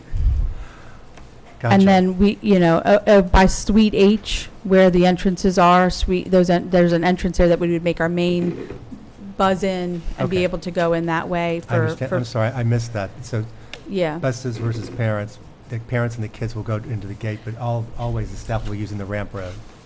Right. For bus Ramp would be drop-off. used by a staff that would be picking up or dropping off For buses. groups of children to the buses. Gotcha. Okay. You know, cones can be set up. You know, there's, you know, a lot of ways to traffic Manage it. and manage that. It's also not that far a walk. No. Ms. Weiser, comments? My only question was about the galvanized steel fence, but I haven't seen this yet. Yeah. So now I'm just kind of freaking out about that. I didn't know there was a traffic barrier, so. That's just, she said that could possibly be used. Yeah, we can definitely help. Avoid those, I hope. Yes. Well, that you do intend to have a traffic barrier. I didn't know that till just now. Around the play yard. Yeah. So we could still probably discuss what that looks like. Not, yeah, Great. maybe like a nice white, not an orange. Yeah. There are different designs too, we could entertain. Not a yellow Yeah, either. yeah, there are. Not a yellow either. That's it. Ms. Dexter? I would definitely take the recommendation to sit down with your architect and someone here to kind of come up with a site plan that's structured more so that it definitely shows all of the elements that we're looking for. So to my colleagues who haven't seen too many daycare and stuff, I would recommend that you go up onto 9G and take a look at the one across from the firehouse up on 9G, which is a very constrained site. And, but it works. Still not quite sure how, but it does work. I go by it Hyde Park, all the time. Hyde Park Nursery School. Yeah, yep. And I can see that there could be some conflicts, but if the bus is stopping on Route 9, that doesn't introduce any conflict here. If you have your infants going into one area right up, I mean, you're not going to park back in slot 36 to drop off an infant that's got to go into Right, Suite very, F. very cleared instructions Yep. for parent caregiver drop-off and pickup location. So I can see that you could configure this so that maybe employee parking is in the back here, in the far back. Right, right. You know, so that you're not ever taking up any of the spaces that are being used for pickup or drop-off. I personally don't like the idea of moving your play yard away from the building. To me, that introduces more potential safety issues. I like that it's basically, if a kid were to get out, they're kind of It's a corralled. Over the past few weeks, there's been that idea of containment, just settling Yep. into that, being near the building. But there, it was an option to be able to float Yep. it. So, you know, the areas of concern are where the parent is pulling in and getting out and dropping off their child, as opposed to the bus where you have people going out to meet them. So I kind of like to know, like, at peak, would we run out of spaces if that happened? So like if on a certain morning at 8:15, would spots 22 to 30, would they all be filled and people would be like sitting out on Route 9 saying, I can't get in? So that would be just something to understand. Yeah. You know the flow of your business, so I just would, am curious about that. They're gonna, if you go to this meeting, they're gonna mention all the things that you need to show on this site plan, you know, where the dumpsters are, where the snow storage is gonna be. Okay. If you're gonna have a generator, right? Because I would imagine if you have children there, you're gonna wanna have a generator, Right, maybe. for Right? power Yep. outages. That So has the- to be shown on the site plan. So those are all site plan elements that would have to show on here where they would be. And by the way, that's governed by building code, New York State Building Code. It has to be a certain distance from a wall of a structure, and it requires a building permit, so that's why it has to be shown on the site plan, because our building inspector won't issue building permits unless things are shown and approved on a site plan. Yeah, so you'll see more of what's missing off of here, and that'll help answer our questions. But I guess the other thing is just the septic. I'd be curious to know how old that is, because back in the day, there was a laundromat in Suite F. Really? Yes. You are a There fact was a laundromat in Suite F. That's a lot of gallons. You went there probably, right? I was this big. That big? That big. But when we first moved to Hyde Park, that was a laundromat. It was actually quite a busy little plaza. You had the butcher was in there, and there was just all kinds of businesses back there. So I'm thinking that septic might actually be big and okay, but I don't know. It's, the tank size is labeled, isn't it? Yeah, 3,000 gallons. 3,000 gallons. Yep. 3,000 gallons. So you know, you have the beginnings of what could be a good plan, but we're missing too many elements for me to say yay or nay.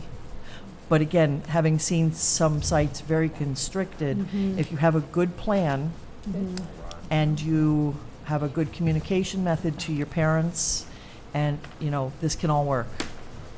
But I think because you have that broad range of from infants to school children, we need to understand how all of that movement is going to happen on here.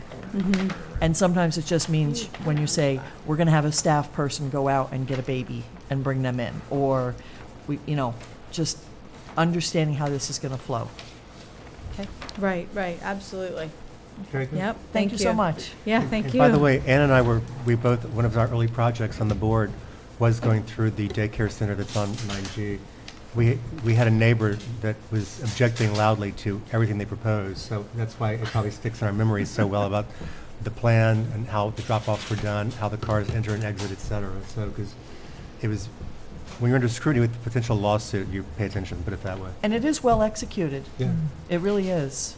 It's such a constrained site that I'm like, I drive by it now all the time, and I'm just amazed at how well they've executed it. It's good to hear. Yeah. Mr. Napoli? I want to thank you for staying in Hyde Park, and I look forward to spending more time with you as we go through the process. The advantage of going last is most of my questions have already been answered. I love that. Yes, or asked. All right, I might be a little slow on the uptake tonight. It's good that I have the chair and the co-chair right here.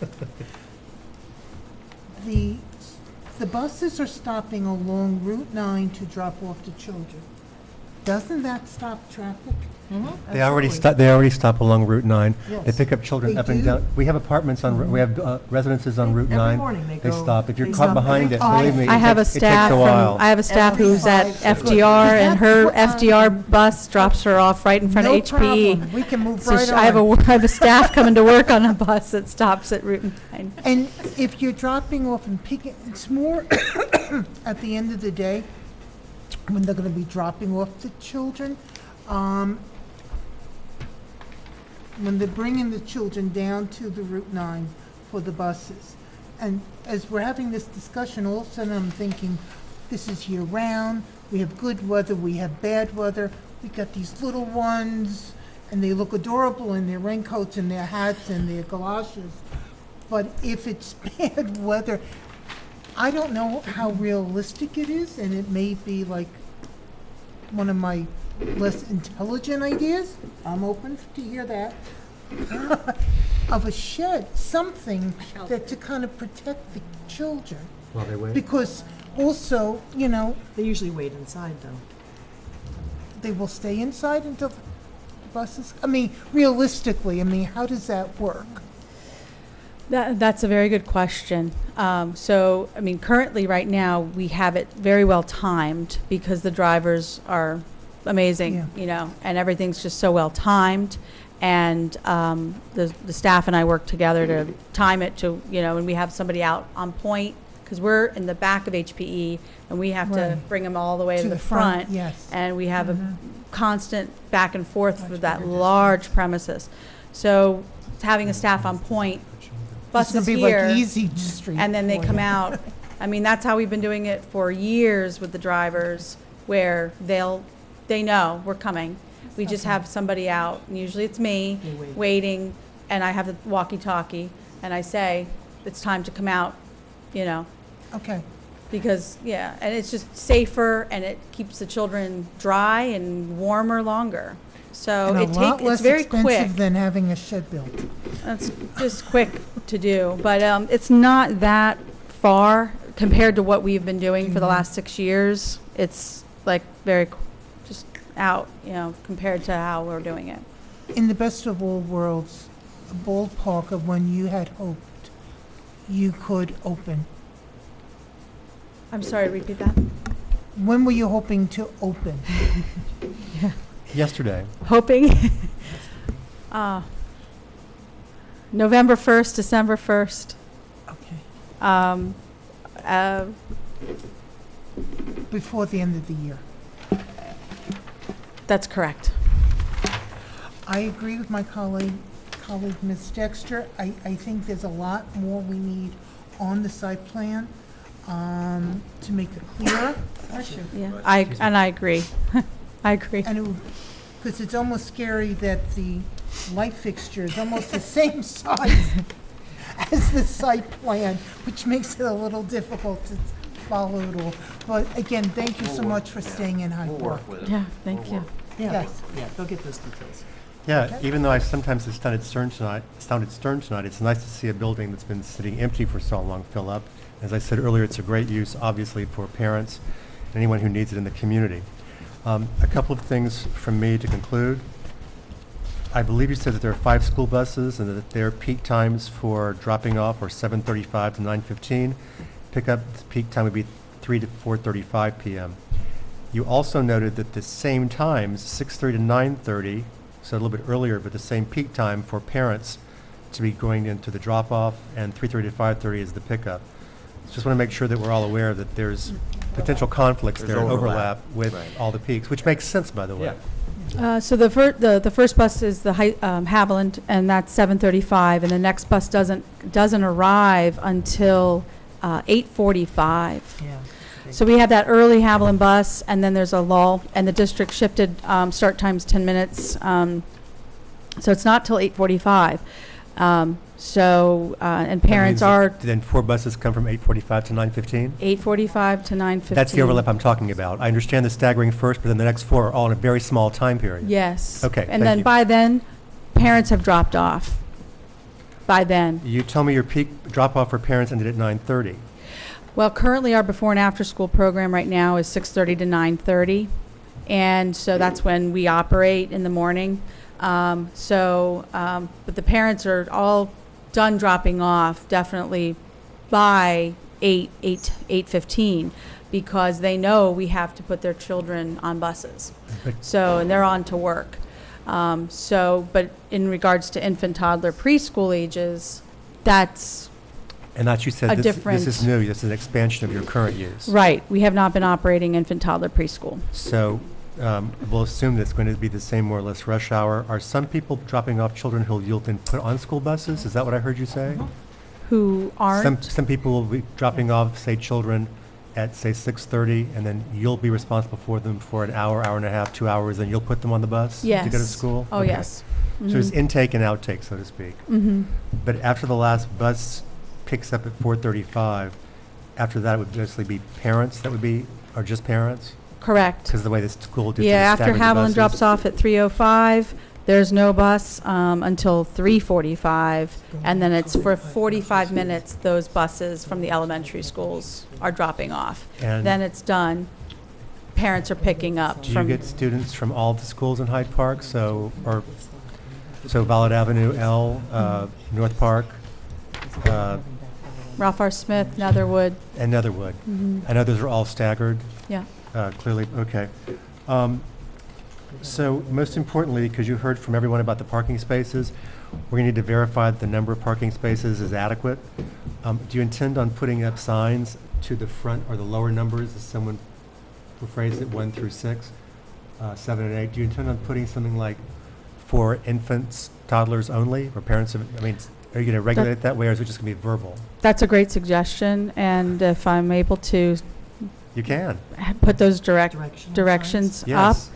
it always helps. I would think so. It's like when you go to the grocery store these days, they have rows for ADA, and then they have rows for expecting moms, moms with small children, et cetera. So to designate Yeah, 'cause I think sections. that's one of the concerns I personally have, is that even though you said, oh, this is going to be where it'll be infants and toddlers, unless you state that on there, Okay.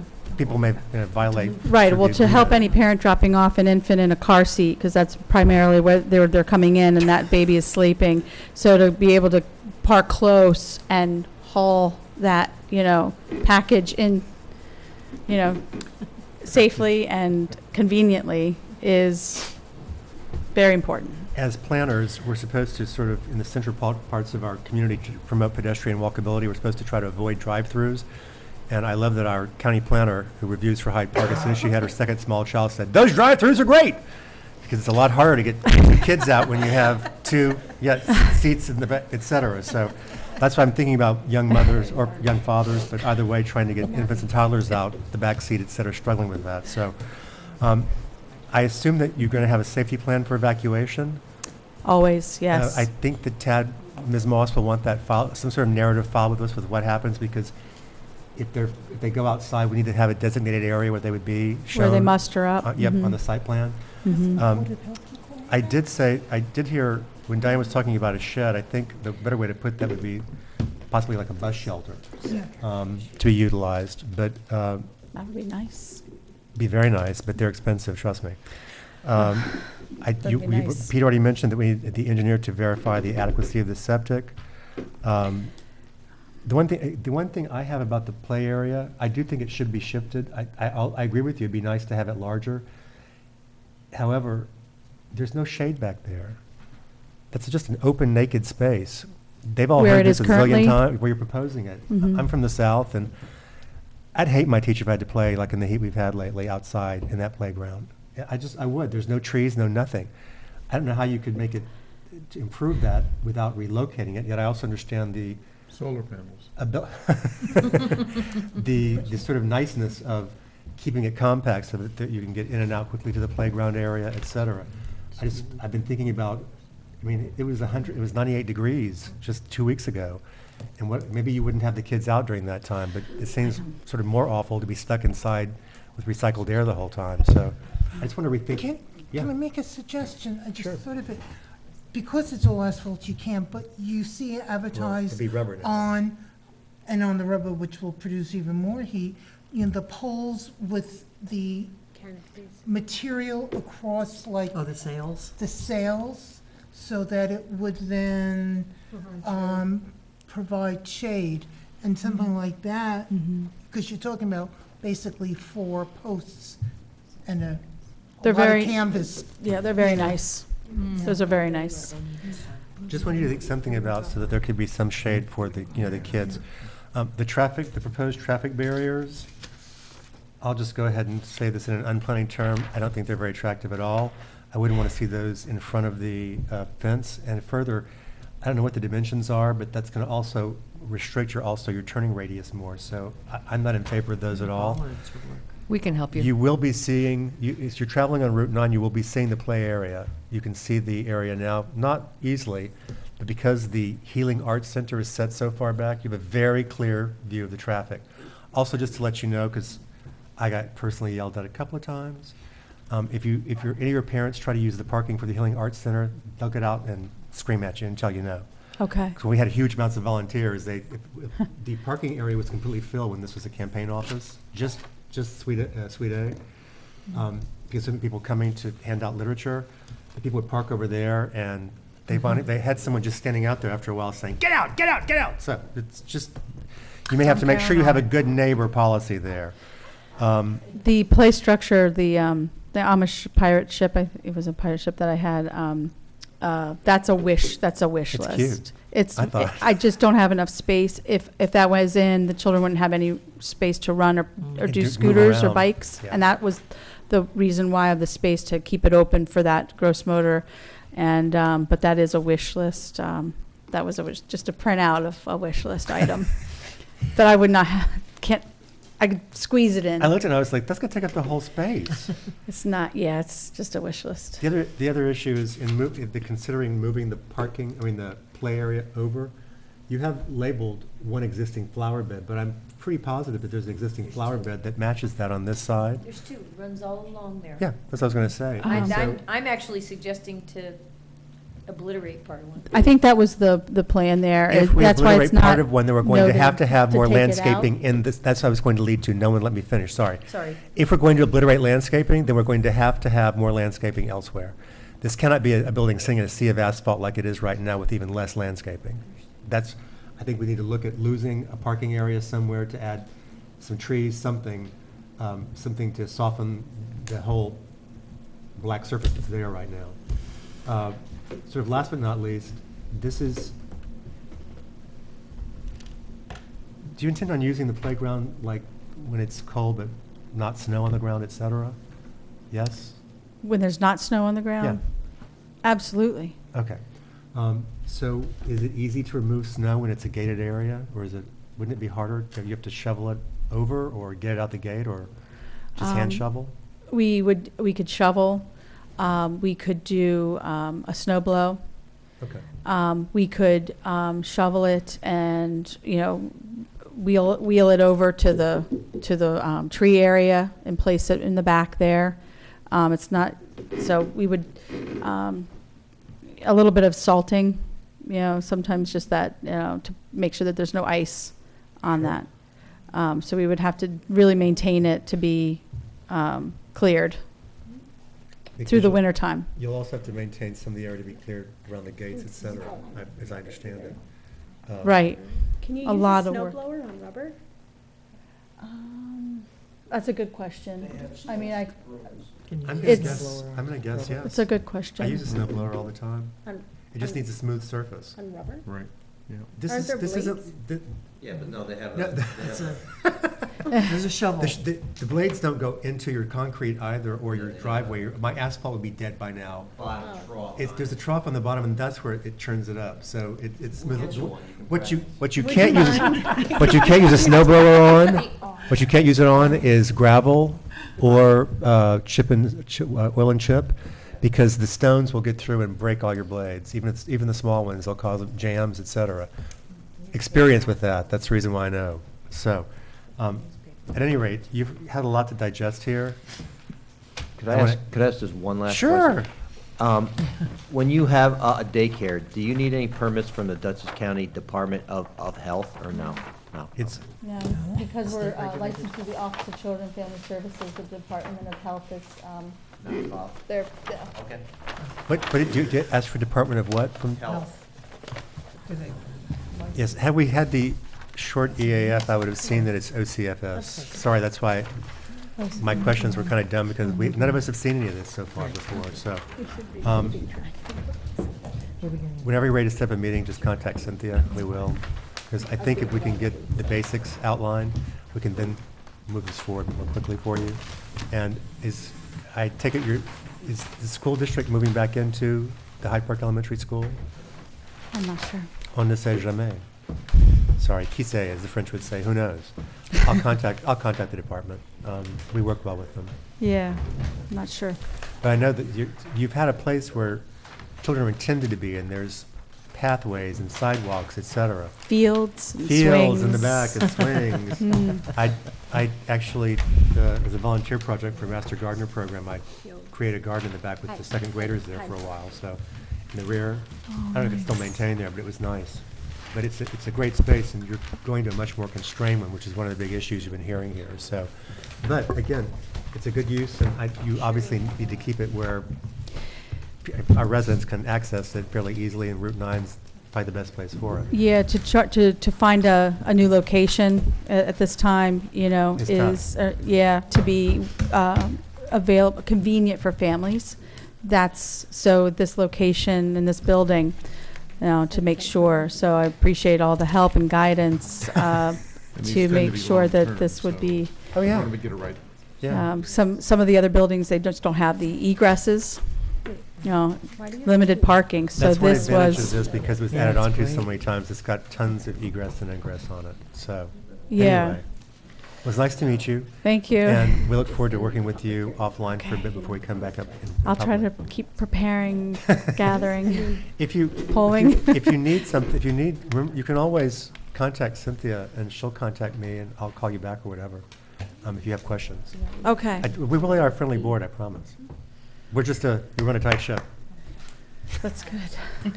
Yeah, Thank you. Given your tight schedule, the more information all you can upfront. provide, the better, because the more you have to come back, it Yes. takes 2 weeks every time. Yeah, I think the offline meeting. And I just want to second what Victoria's saying. The more of these questions that you can answer either in an outline or text would help us figure out what to put on the plans. Yeah. For you to put on the plans. Okay. I think that's subdivision, off the top of my head. And a couple of board members have asked me for a quick break, so we're going to take a 5-minute adjournment. Thank you. Thanks. Thank you.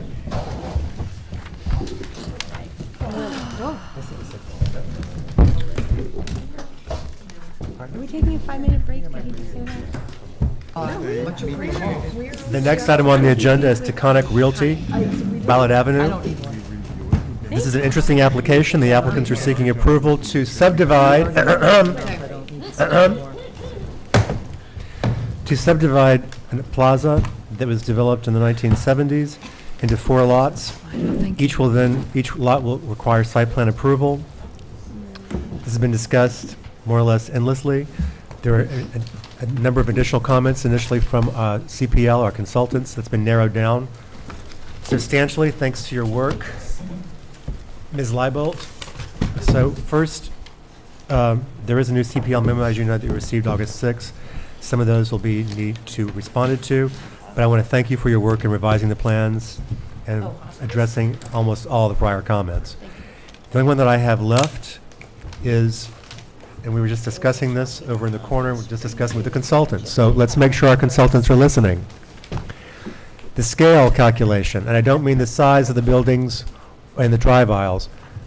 Under our code, you're allowed under special use permit to expand 50% beyond what's allowed. And that 50% of what's allowed, I should say, is 50% if you're non-conforming as to size or use of the size. At one point, we approved an increase under special use permit for this plaza for the kidney dialysis center. Whatever percentage that was, and let's just throw out there, maybe it's 10%. That means there's still 40% left. The applicant needs to calculate which of the 4 new sites would receive these. That is a development right that can be transferred, at least in my opinion. I think Victoria's agreed. Yes. Thank you. So, in the next application we'll be talking about, which is a related application for hospice, I spoke about this with Mr. Berger, their consultant. He talked about a 38% increases in scale versus 52%. By that he means that if you take the increase that hospice is proposing, add that on to what was approved for the kidney dialysis center, it would be a total of 38%. However, I don't think we can grant it that way because the increase has to be tied to a site plan. This would only still be going to that one site plan. It wouldn't be divided up amongst the 4 ones. So I believe that the 2 applicants have discussed it. They're going to figure out a way to divide it because all that the Hudson Valley Hospice would need would be 2% assigned to them, and no variance is needed. And that's what we kind of want to avoid because you haven't started that process yet, and that's going to be a lengthy one if you do. So I know that you're under time constraints. So that would be the simplest and easiest way to accomplish that. And then the owner of the 3 other parcels can keep it on one parcel, divide it up equally, whatever you want to do. Okay, that out of the way. Ms. Leibold, let me turn it over to you now. Sorry. Thank you. I think you touched on everything that I was actually going to bring up. So we replied to all of the comments. We did provide a comment letter. Can you please make sure you're speaking into the microphone? Thank you. Yeah, with the air conditioning, we can't always Yeah, hear. you have to speak a And the little drip, closer, drip. we can't hear. The drip, drip, Yep. drip. Or hold the hand mic, because that's, Now, can you hear me? Yeah. The hand mic is actually. Now, can you hear me? Yes. Okay. Can you hear me now? So we replied to all the comments, yes, that you had raised at the last meeting and the consultants' comments in the narrative and reflected the changes on the plans. I think the biggest hurdle that we had achieved between the last meeting and this meeting is the table on the plan. We had an offsite meeting with the town and the consultants to figure out how scale was supposed to be appropriately calculated. Everyone was in agreement, and so the 2 applicants work together to develop a scale. So there's a color coordinated drawing on the plan reflecting all of the different components that were used to calculate scale. We're going to make one more change just to show those percentages that you spoke of and then the allocation. So the goal is that neither of the lots and neither of the 2 applicants would need variances for scale. We'll try to work that out over the next few days. I think Michelle and I are going to talk tomorrow and try to get that resolved and how that's allocated. And short of that, I think we've addressed at that point all of the comments. Just a quick update. I know Bridget was here, so you did receive an update on Dutchess County Water and Wastewater. So they do have the MOU. And I believe she's going to be presenting that to the board for approval. That would be the last step in the water and sewer issue. The attorneys are working together with your attorney on the easements for the property. As we said from the beginning, this is a pretty easy project, but the legal part of it. The easements are just the worst part. So they were all prepared. They were approved by the other attorney for the other parcel. They've been with Victoria, and I know she's going back and forth with our attorney on some questions that she had, which I'm sure that we'll be able to resolve. Most of it relates to trying to illustrate it correctly on a plan so everyone understands. I think the verbiage is acceptable, but just portraying it on a plan so everyone understands what's being granted back and forth. Great. Mr. Is it Kamatis? Kamatis, yep. It's very thorough. Yeah. Oh, good. Thank you. It's a very thorough easement. Yep. Okay, good. You saying that means something. Yes. So that is it. So if there's any other comments or changes, I'm happy to go over those with you tonight. Ms. Axelson, comments? You know, I kind of found the same thing on both Taconic and Hospice. We're down to 2 pages of comments, which isn't that much. And I guess what would really help when you do the whole thing with scale and allocating and illustrating what's special permit, what is allocated scale, et cetera. If, I know this is asking a lot, you're covering 3 lots on Taconic, which is great, and you are covering the 4th lot. If it's just really crystal clear, I think down the road, it's just going to be more obvious. I don't want to spend a lot of time than I have to looking at your color-coded thing, very helpful. But if it's crystal clear with the notes and it's very clear there are no variances and how that's all done. And then somehow the other site that's part of the whole subdivision needs to look a little bit more like closer to the zoning table that's on for the 3 lots. I think we tried to share the. And yeah, I see that. I bulk see that. I requirements think back once and it gets forth. all really coordinated, crystal clear, that's awesome. Other than that, really no comments of. Ms. Polidoro, any comments? So on the subdivision. Microphone. On the subdivision plat, I think it's just it was just an oversight, but it includes a summary chart with all the zoning information for proposed lots 2, 3, and 4, but it doesn't include anything for lot 1. So we do need that on the subdivision because that's what is the basis Understood. for lot 1.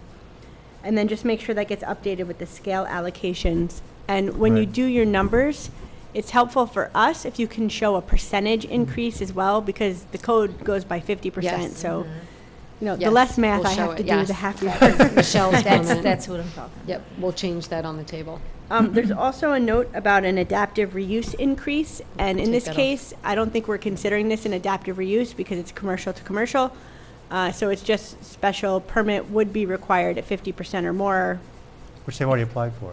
I mean, for less, up to 50%, which they've already applied for, so we can just get rid of that. Another thing is that I couldn't find the water lines, and I think you were just explaining they're not on there, which makes me feel better. But they should be on the next version. Yes, well, I think that they were on, they got taken off, they're on, so we'll show them on a They should be on the plan. subdivision plat. They should be on the existing conditions. I Oh. think they might be challenging to see, so we can just clean that up so it's easier to see I mean, what they maybe are. they're there. I found the sewer one, I just didn't find the water on the Okay. subdivision plat.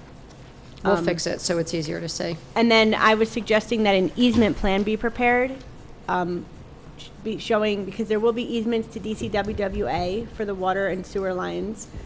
And then there's common areas, so maybe just bubble in some of those things. But just so we have a description of all the various, or an illustration of the various easements, the snow storage, the drainage, et cetera. What Jerry had suggested, I think, in the email back to you, and I'm not sure if you saw it or not because he sent it late, was each easement that gets filed will have a Schedule A associated with it, which will have a map illustrating those easements. So if we can use that Schedule A for the 2 easements, there'll be one for Dutchess County Water and Wastewater, and then one between the property owners, meaning the 4 lots.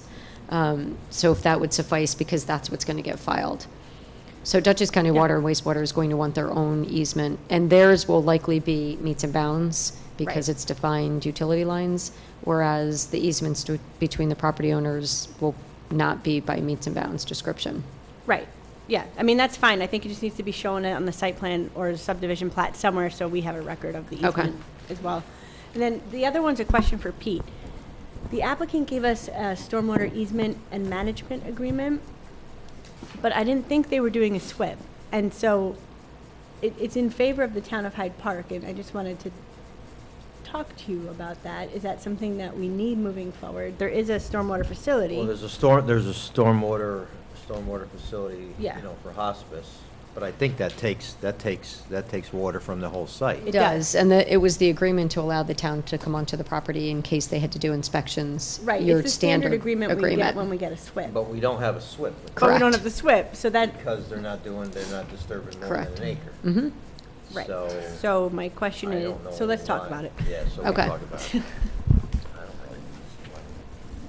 I'd like to make sure that you discuss this thoroughly before the next meeting, because we're going to have the public hearing, and it seems to me that based on hearing any potential public comment, which I'm not sure there's going to be a lot of, it seems to me as though we're ready to kind of close the hearing and move on at the next meeting if possible. I see you're all nodding. This is a good sign.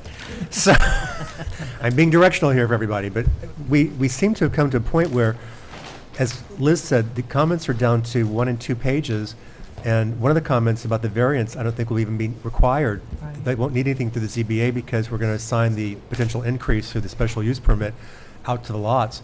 And we've, I think, pretty much satisfied with landscaping, crosswalks. Mr. Page, the site owner, was very gracious when he met us there to say, we're going to change this, we'll get more trees, yeah. So all those things are going to make the site function better as well as look better. And we'll be hearing about the hospice next time in terms of the architectural changes, because there's no changes proposed to the site architecturally. But this is I think this is a kind of a win-win for everybody, in the sense that it really will look and function better once this is all done. I hope it functions better with neighbors liking neighbors as they go forward with this. That the easements, in other words, all work. But that's, so now that you've nodded, let me start to my right. Any comments, Ms. DiNapoli? A small one. Yep.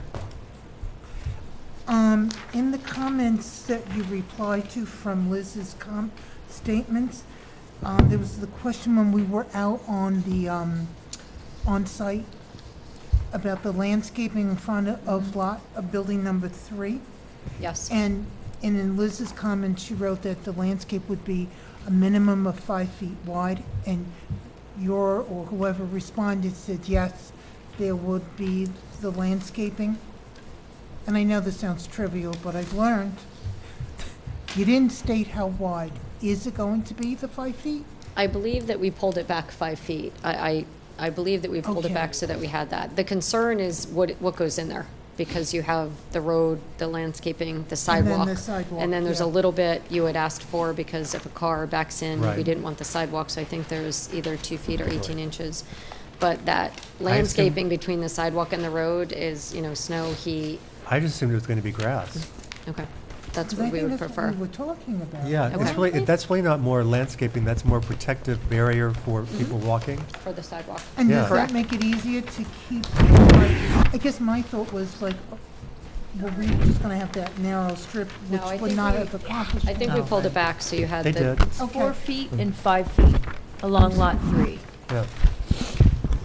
Okay. between the curb and the sidewalk. That was my only question, thanks. Thank you. Oh, and Can I interrupt with one more question? Of course. Since we're speaking about the sidewalks, I meant to ask. They appear to be outside of the DOT right-of-way. So in the past, in our experience now, DOT is going to require a public access easement. I just want to make sure that you are okay with that. If we're required to by DOT, we're going to have to do that. So we were trying to keep them on the, there is no right-of-way there. The property line goes right up next to the edge, so we don't really have an option. Okay. do we circulate this to DOT?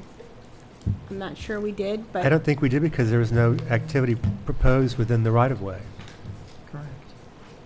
So, well, As a consequence, on the Saki while they may project assert, and- while they may assert that they need a public access easement, I don't know that they have any way to inject themselves into this process at this point. So it may be that we require a public access easement in favor of the town of Hyde Park, just to satisfy that these sidewalks are gonna be open to the public. That's what we did at the Saki Brewery, I that's what we believe. did for If that's Saki. required, if you can just send us the draft so that we have Yep, that. we can send you the Saki one, that, the town attorney actually approved that one, so we'll get you a copy. Yes, in our continuing conversations with DOT, they are requiring, if there's a sidewalk, if any portion of a sidewalk goes onto private property out of their right-of-way, they first told me they wanted the land, and I said, then that would require a subdivision. They said, no, it's not, we get that all over the place. I said, really, how do you get the deed if you don't create a subdivision? He didn't have an answer. But then he said they would accept a public access easement. They would accept it if it's made for the benefit of the town of Hyde Park. There's still some ongoing negotiations over this, but DOT is a behemoth with lots of power. So in general, most applicants have signed, sure, whatever you want. I'd prefer if we had to do a public access easement to. Give it to the town of Hyde Yes. Park. Me too. Yes. Me Right, too. you did it for So Victoria, associates you'll send that over, Yeah. associates as well. Okay. Thank you. That was a good call. And I forgot to mention that Mr. Oliver is recused, even though he's absent tonight, and our board alternate member, Robert Waters, is here tonight for this. Mr. Waters, any comments? No comments. Ms. Dexter? Nope, just happy to see it moving forward. Thank you. Ms. Wasser? I echo exactly her comments. Thank you. Mr. Pickett? I too. Thank you. Ditto. I have no comments. Wow. I have no other comments other than to say thank you and the skill calculations. you. That was Okay. it. So, Very good. making a motion to set the public hearing for August 21st. So moved. Second. All in favor? Aye. See you in 2 weeks. Thank you very much, and we'll discuss that. Discuss? You can Yep. just leave it on. Yeah, somebody will come Thanks. back afterwards. Okay. Hospice. That's the, Right there? You didn't hear it. We did? What do we get? Acknowledgement? oh, right. There is- Lead agency, we probably had to. We do usually. Okay. The last one is long. Yeah. Discussion. The rest Yeah. We've already done 2 of them. Welcome back. Good evening. Good evening. Have we met before? I'm here for Liscum today. Ah, you're the one who attended the meeting I couldn't make. I'm sorry. Nice to meet you. I'm representing Liscum. Can you please McCormick speak Van into Boris thank you. today. The What's your name? architects. Kimberly Ryan. She, Kimberly Ryan with Liscum McCormick Van Boris.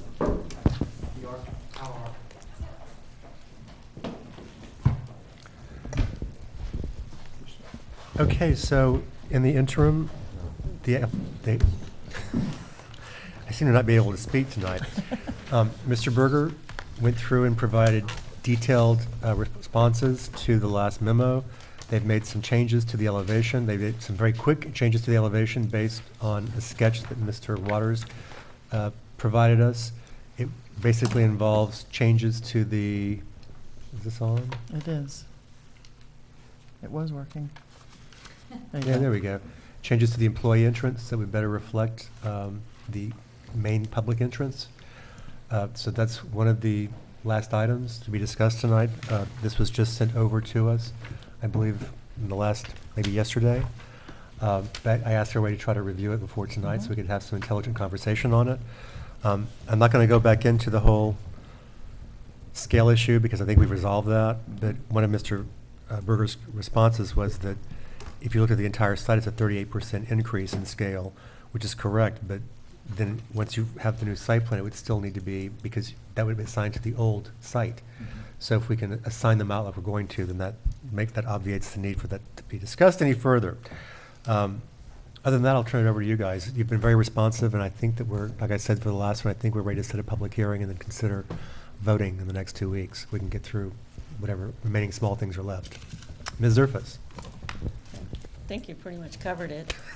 Since the last meeting, they've done the. Please use your, yeah. Since the last meeting, they, did the back of the building, the landscape plan, which took care of the 100-foot.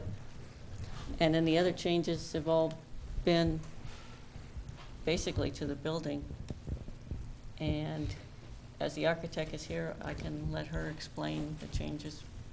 Please do. That would be great. And welcome to the Hyde Park Planning Board. I think we haven't had you here before. Thank you very much. Again, my name's Kim Ryan with Liscum McCormick Van Boris. I'm filling in for Chuck tonight. He was not available. I sat down with Ann and Robert a few weeks back and talked about the initial submission for the architecture with regard to Mr. Waters' comments. So we made modifications to that effect, and we made some concessions and issued an elevation. Again, received some additional comments earlier this week and made those revisions again. Sent this current elevation that you see here is slightly different than the one you received in your package. We did increase the height of the employee entrance. It was requested to be higher so that it balanced out the other side.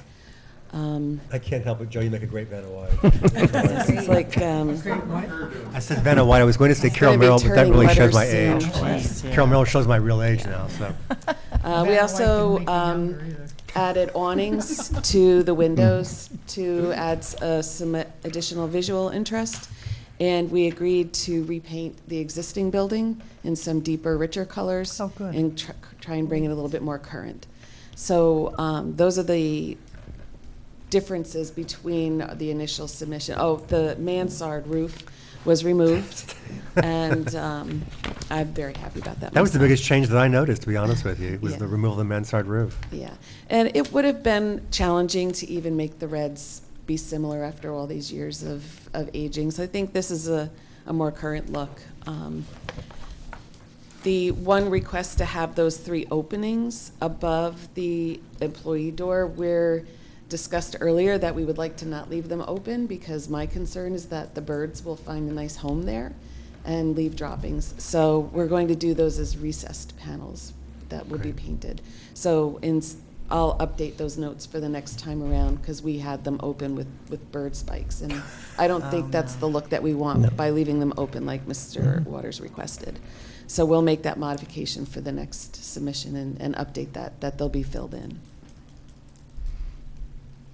And that's about it. I think that's about it. Anything else from your side? Yes, Mr. Kaminsky?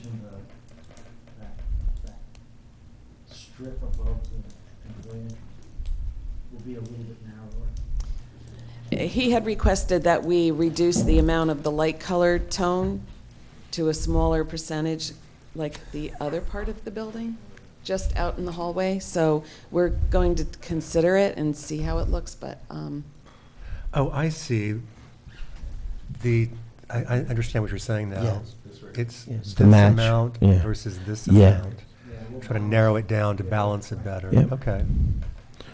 Well, Mr. Waters, as always, has a very thoughtful eye. I might add, I'm more of a verbalist, as you can probably tell, than a visual. So when it's described to me, I can understand it, but seeing it is always a lot better. As I said, anything else you guys want to add tonight? We will have to add some signage that directs the public to not go to that entrance because it's so elaborate now. There could be some confusion. Employees only? Right.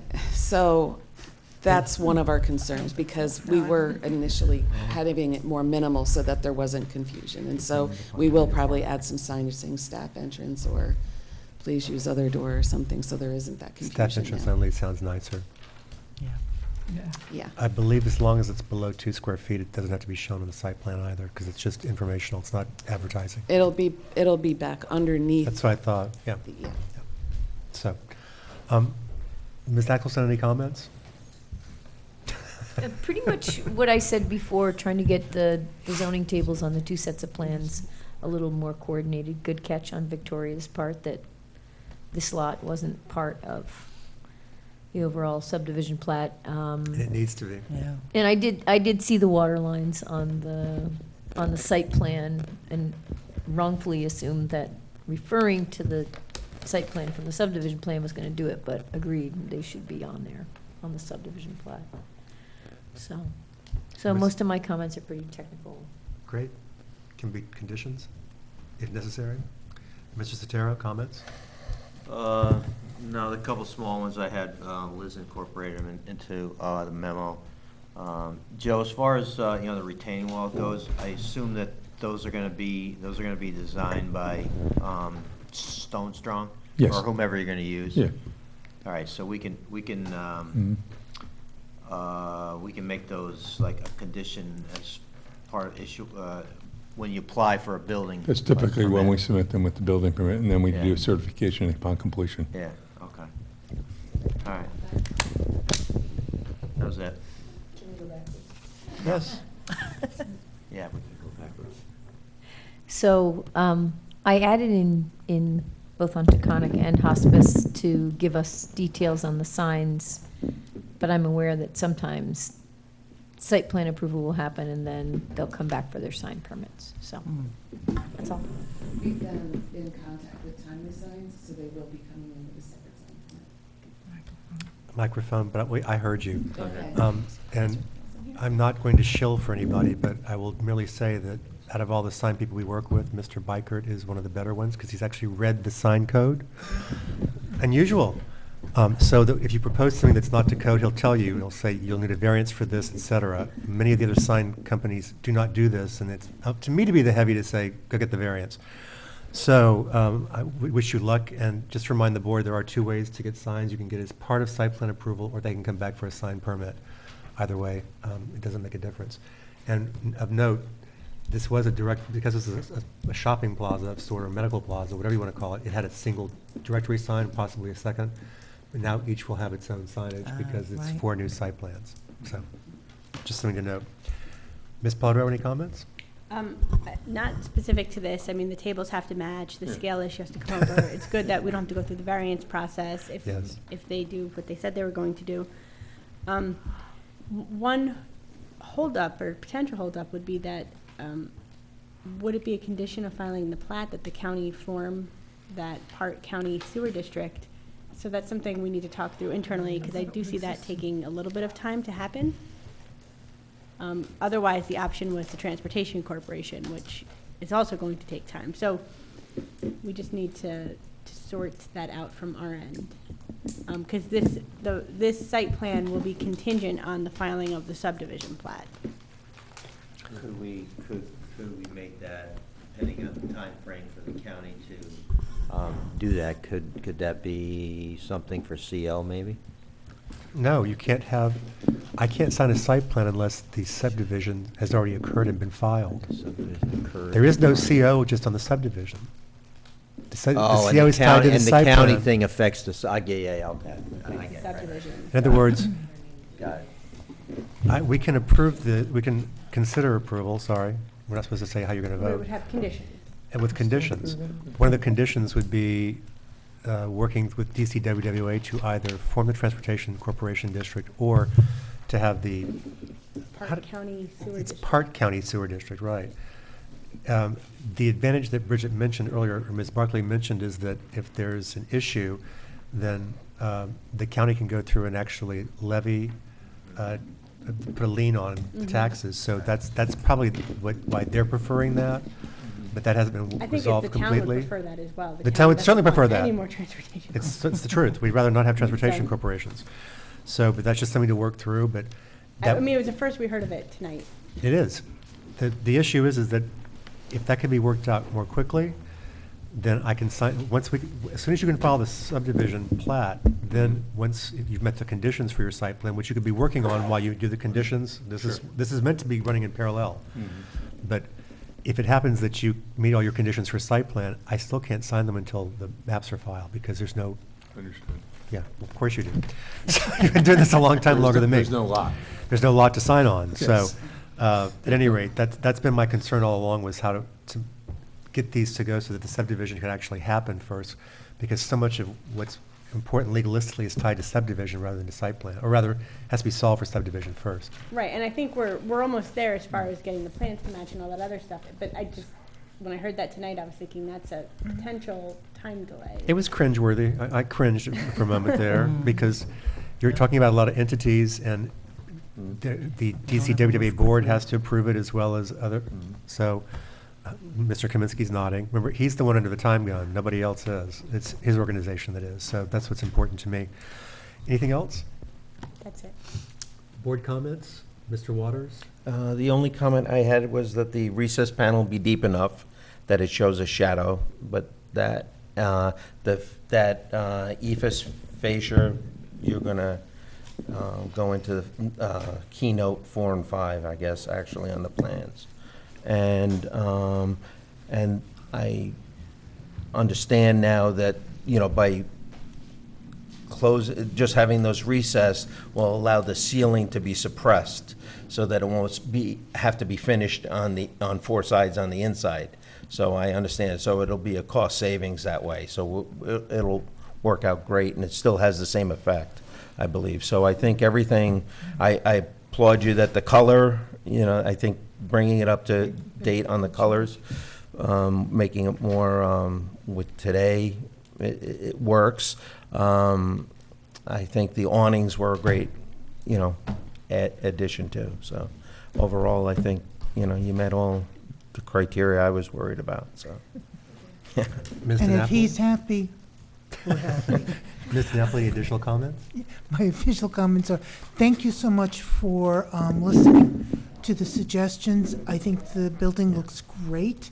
I'm happy that you've decided to change and update the color to make it look more contemporary. Is it possible to get color samples? Yes. And the colors and of the awnings also, if we can have a sample of that. And thank you so much. Yeah, thank For you. the submission of those colors, does that need to be for the Microphone? next meeting or just delivered to the office? Yes, Oh. for the next meeting. No, for the next meeting, but you can deliver it any time. It's better if you just drop them off instead of showing us the night of. Yeah. And you don't have to do a storyboard. You can if you want to. We have some in the closets around here, but just doing the paint chip and a little bit of the awning color also works. I mean, this is an existing building that you're, in my opinion, making much cleaner. The colors, this is going to sound strange when I say this because they're not masculine, but there's something that looks more serious now about the way you've updated the color scheme here. And I think the awnings were a terrific addition, and I love getting rid of the mansard roof myself. That's what I keep looking at it thinking, this looks more clean now. Everything looks more clean and bold on the whole thing. Yeah. Yeah. It's going to be an attractive addition to the town, but you can drop those off anytime. Okay. Thank you. No problem. Ms. Wasser, comments? Go ahead. I'm sorry, Ms. Dexter, wait. All I wanted to do is I just wanted to thank my colleagues and the applicant and the architect for getting together and making this once again a much better project. I'm just really thankful to have you guys to work with. Ms. Wasser? And I echo my colleagues' comments. I'm looking forward to getting started. Mr. Pickett? I want to thank you very much for accommodating the various design requests and push to different areas. Thank you very much. Same thing, I really appreciate the changes you made. I think it looks a lot better. And you've already heard my Chippendale story about thanking you too. So making a motion to set the public hearing for August 21st. So moved? Second. All in favor? Aye. We'll see you in 2 weeks. Thank you. Thanks for your presentation, by the way. It's a pleasure to meet Thanks you for and waiting. work with you. Yeah, thanks for Nice to meet you waiting. too. Don't worry about that. There's nobody left. Pardon me? But you want to be a public Actually, hearing. so new public hearings are first. The law requires that we do new public hearings first, then continue public hearings, then workshop. So you will be first. Wow.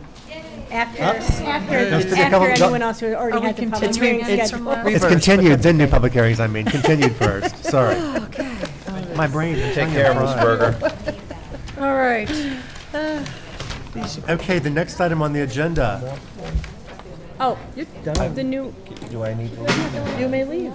You can No, leave. I wanted to talk to you about, Just stay here for a moment. yeah, okay. I just didn't know. The next item on the agenda is River Ridge. The applicants have requested an extension of site plan approval in time to complete construction for the townhouses. This is obviously one that we've been extending over and over because this is based on sales. They've made the request in a timely fashion, so could I get a motion to set the public hearing for August 21st? So moved. Second. All in favor? Aye. The next item on the agenda would be Brookside's Estates subdivision. This application is really stale. Yeah. It's been 20 months since we've heard anything from them. So we have a resolution prepared. Who has this I one? have it. Good night, everybody. Good night. Good night. Leaving so soon? All right. Resolution declaring certain site plan and subdivision applications abandoned pursuant to section 96-15F of the town code. August 7th, 2019, resolution number 16-42. Whereas in October 2016, the town board of the Town of Hyde Park adopted Section 96-15F of the Town Code, the purpose of which was to allow the town's planning board to better manage its calendar and ensure that all applications under review would continue to submit timely information until the review process was completed.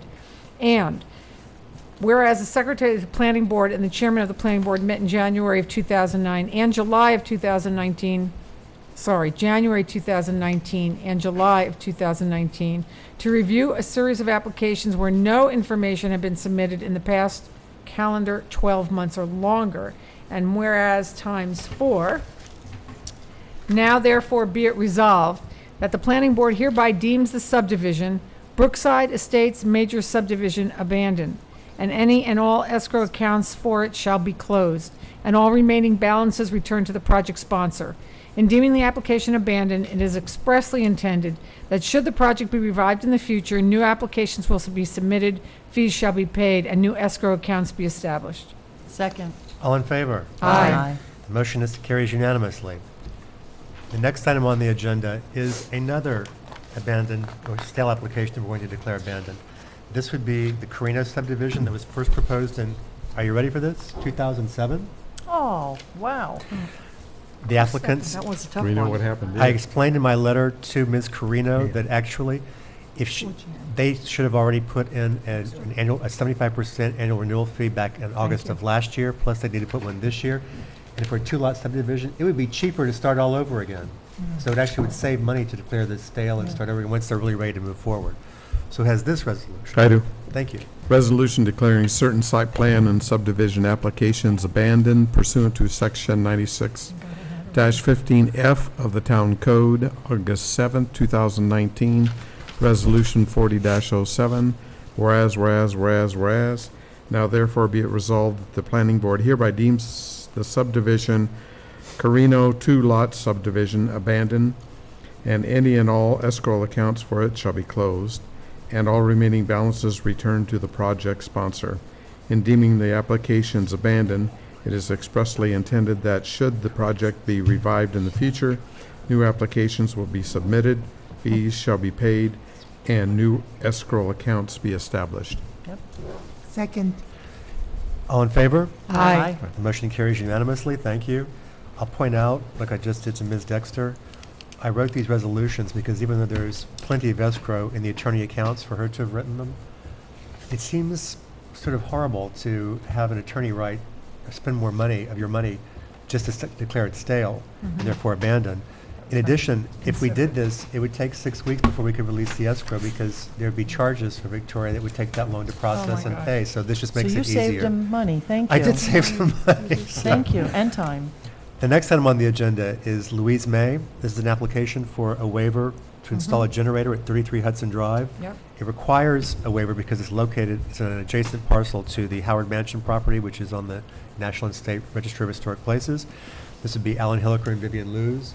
The generator is not really visible from their site, has no impacts, and we had a recommendation letter from Ms. Moss that I think everyone had a chance to read. So who has this resolution? Site plan waiver, Town Code Section 108-9.4C2, resolution number 2019-38, whereas 5 times, now therefore be it resolved that the Town of Hyde Park Planning Board hereby waives site plan requirements for the file entitled May-Generator regarding the specific request as submitted August 5th, 2019, and in the building permit application dated July 25th, 2019. Second. All in favor? Aye. Motion carries. The last item on the agenda is a release of escrow. I'll make the motion. Resolution 19-C, August 7th, 2019, that we release engineer and escrow for the following 5 projects: Brookside Estates Subdivision, Carino Subdivision, Associates Golf Course, Lumens Holdings Solar, Staatsburg lot line realignment. Second.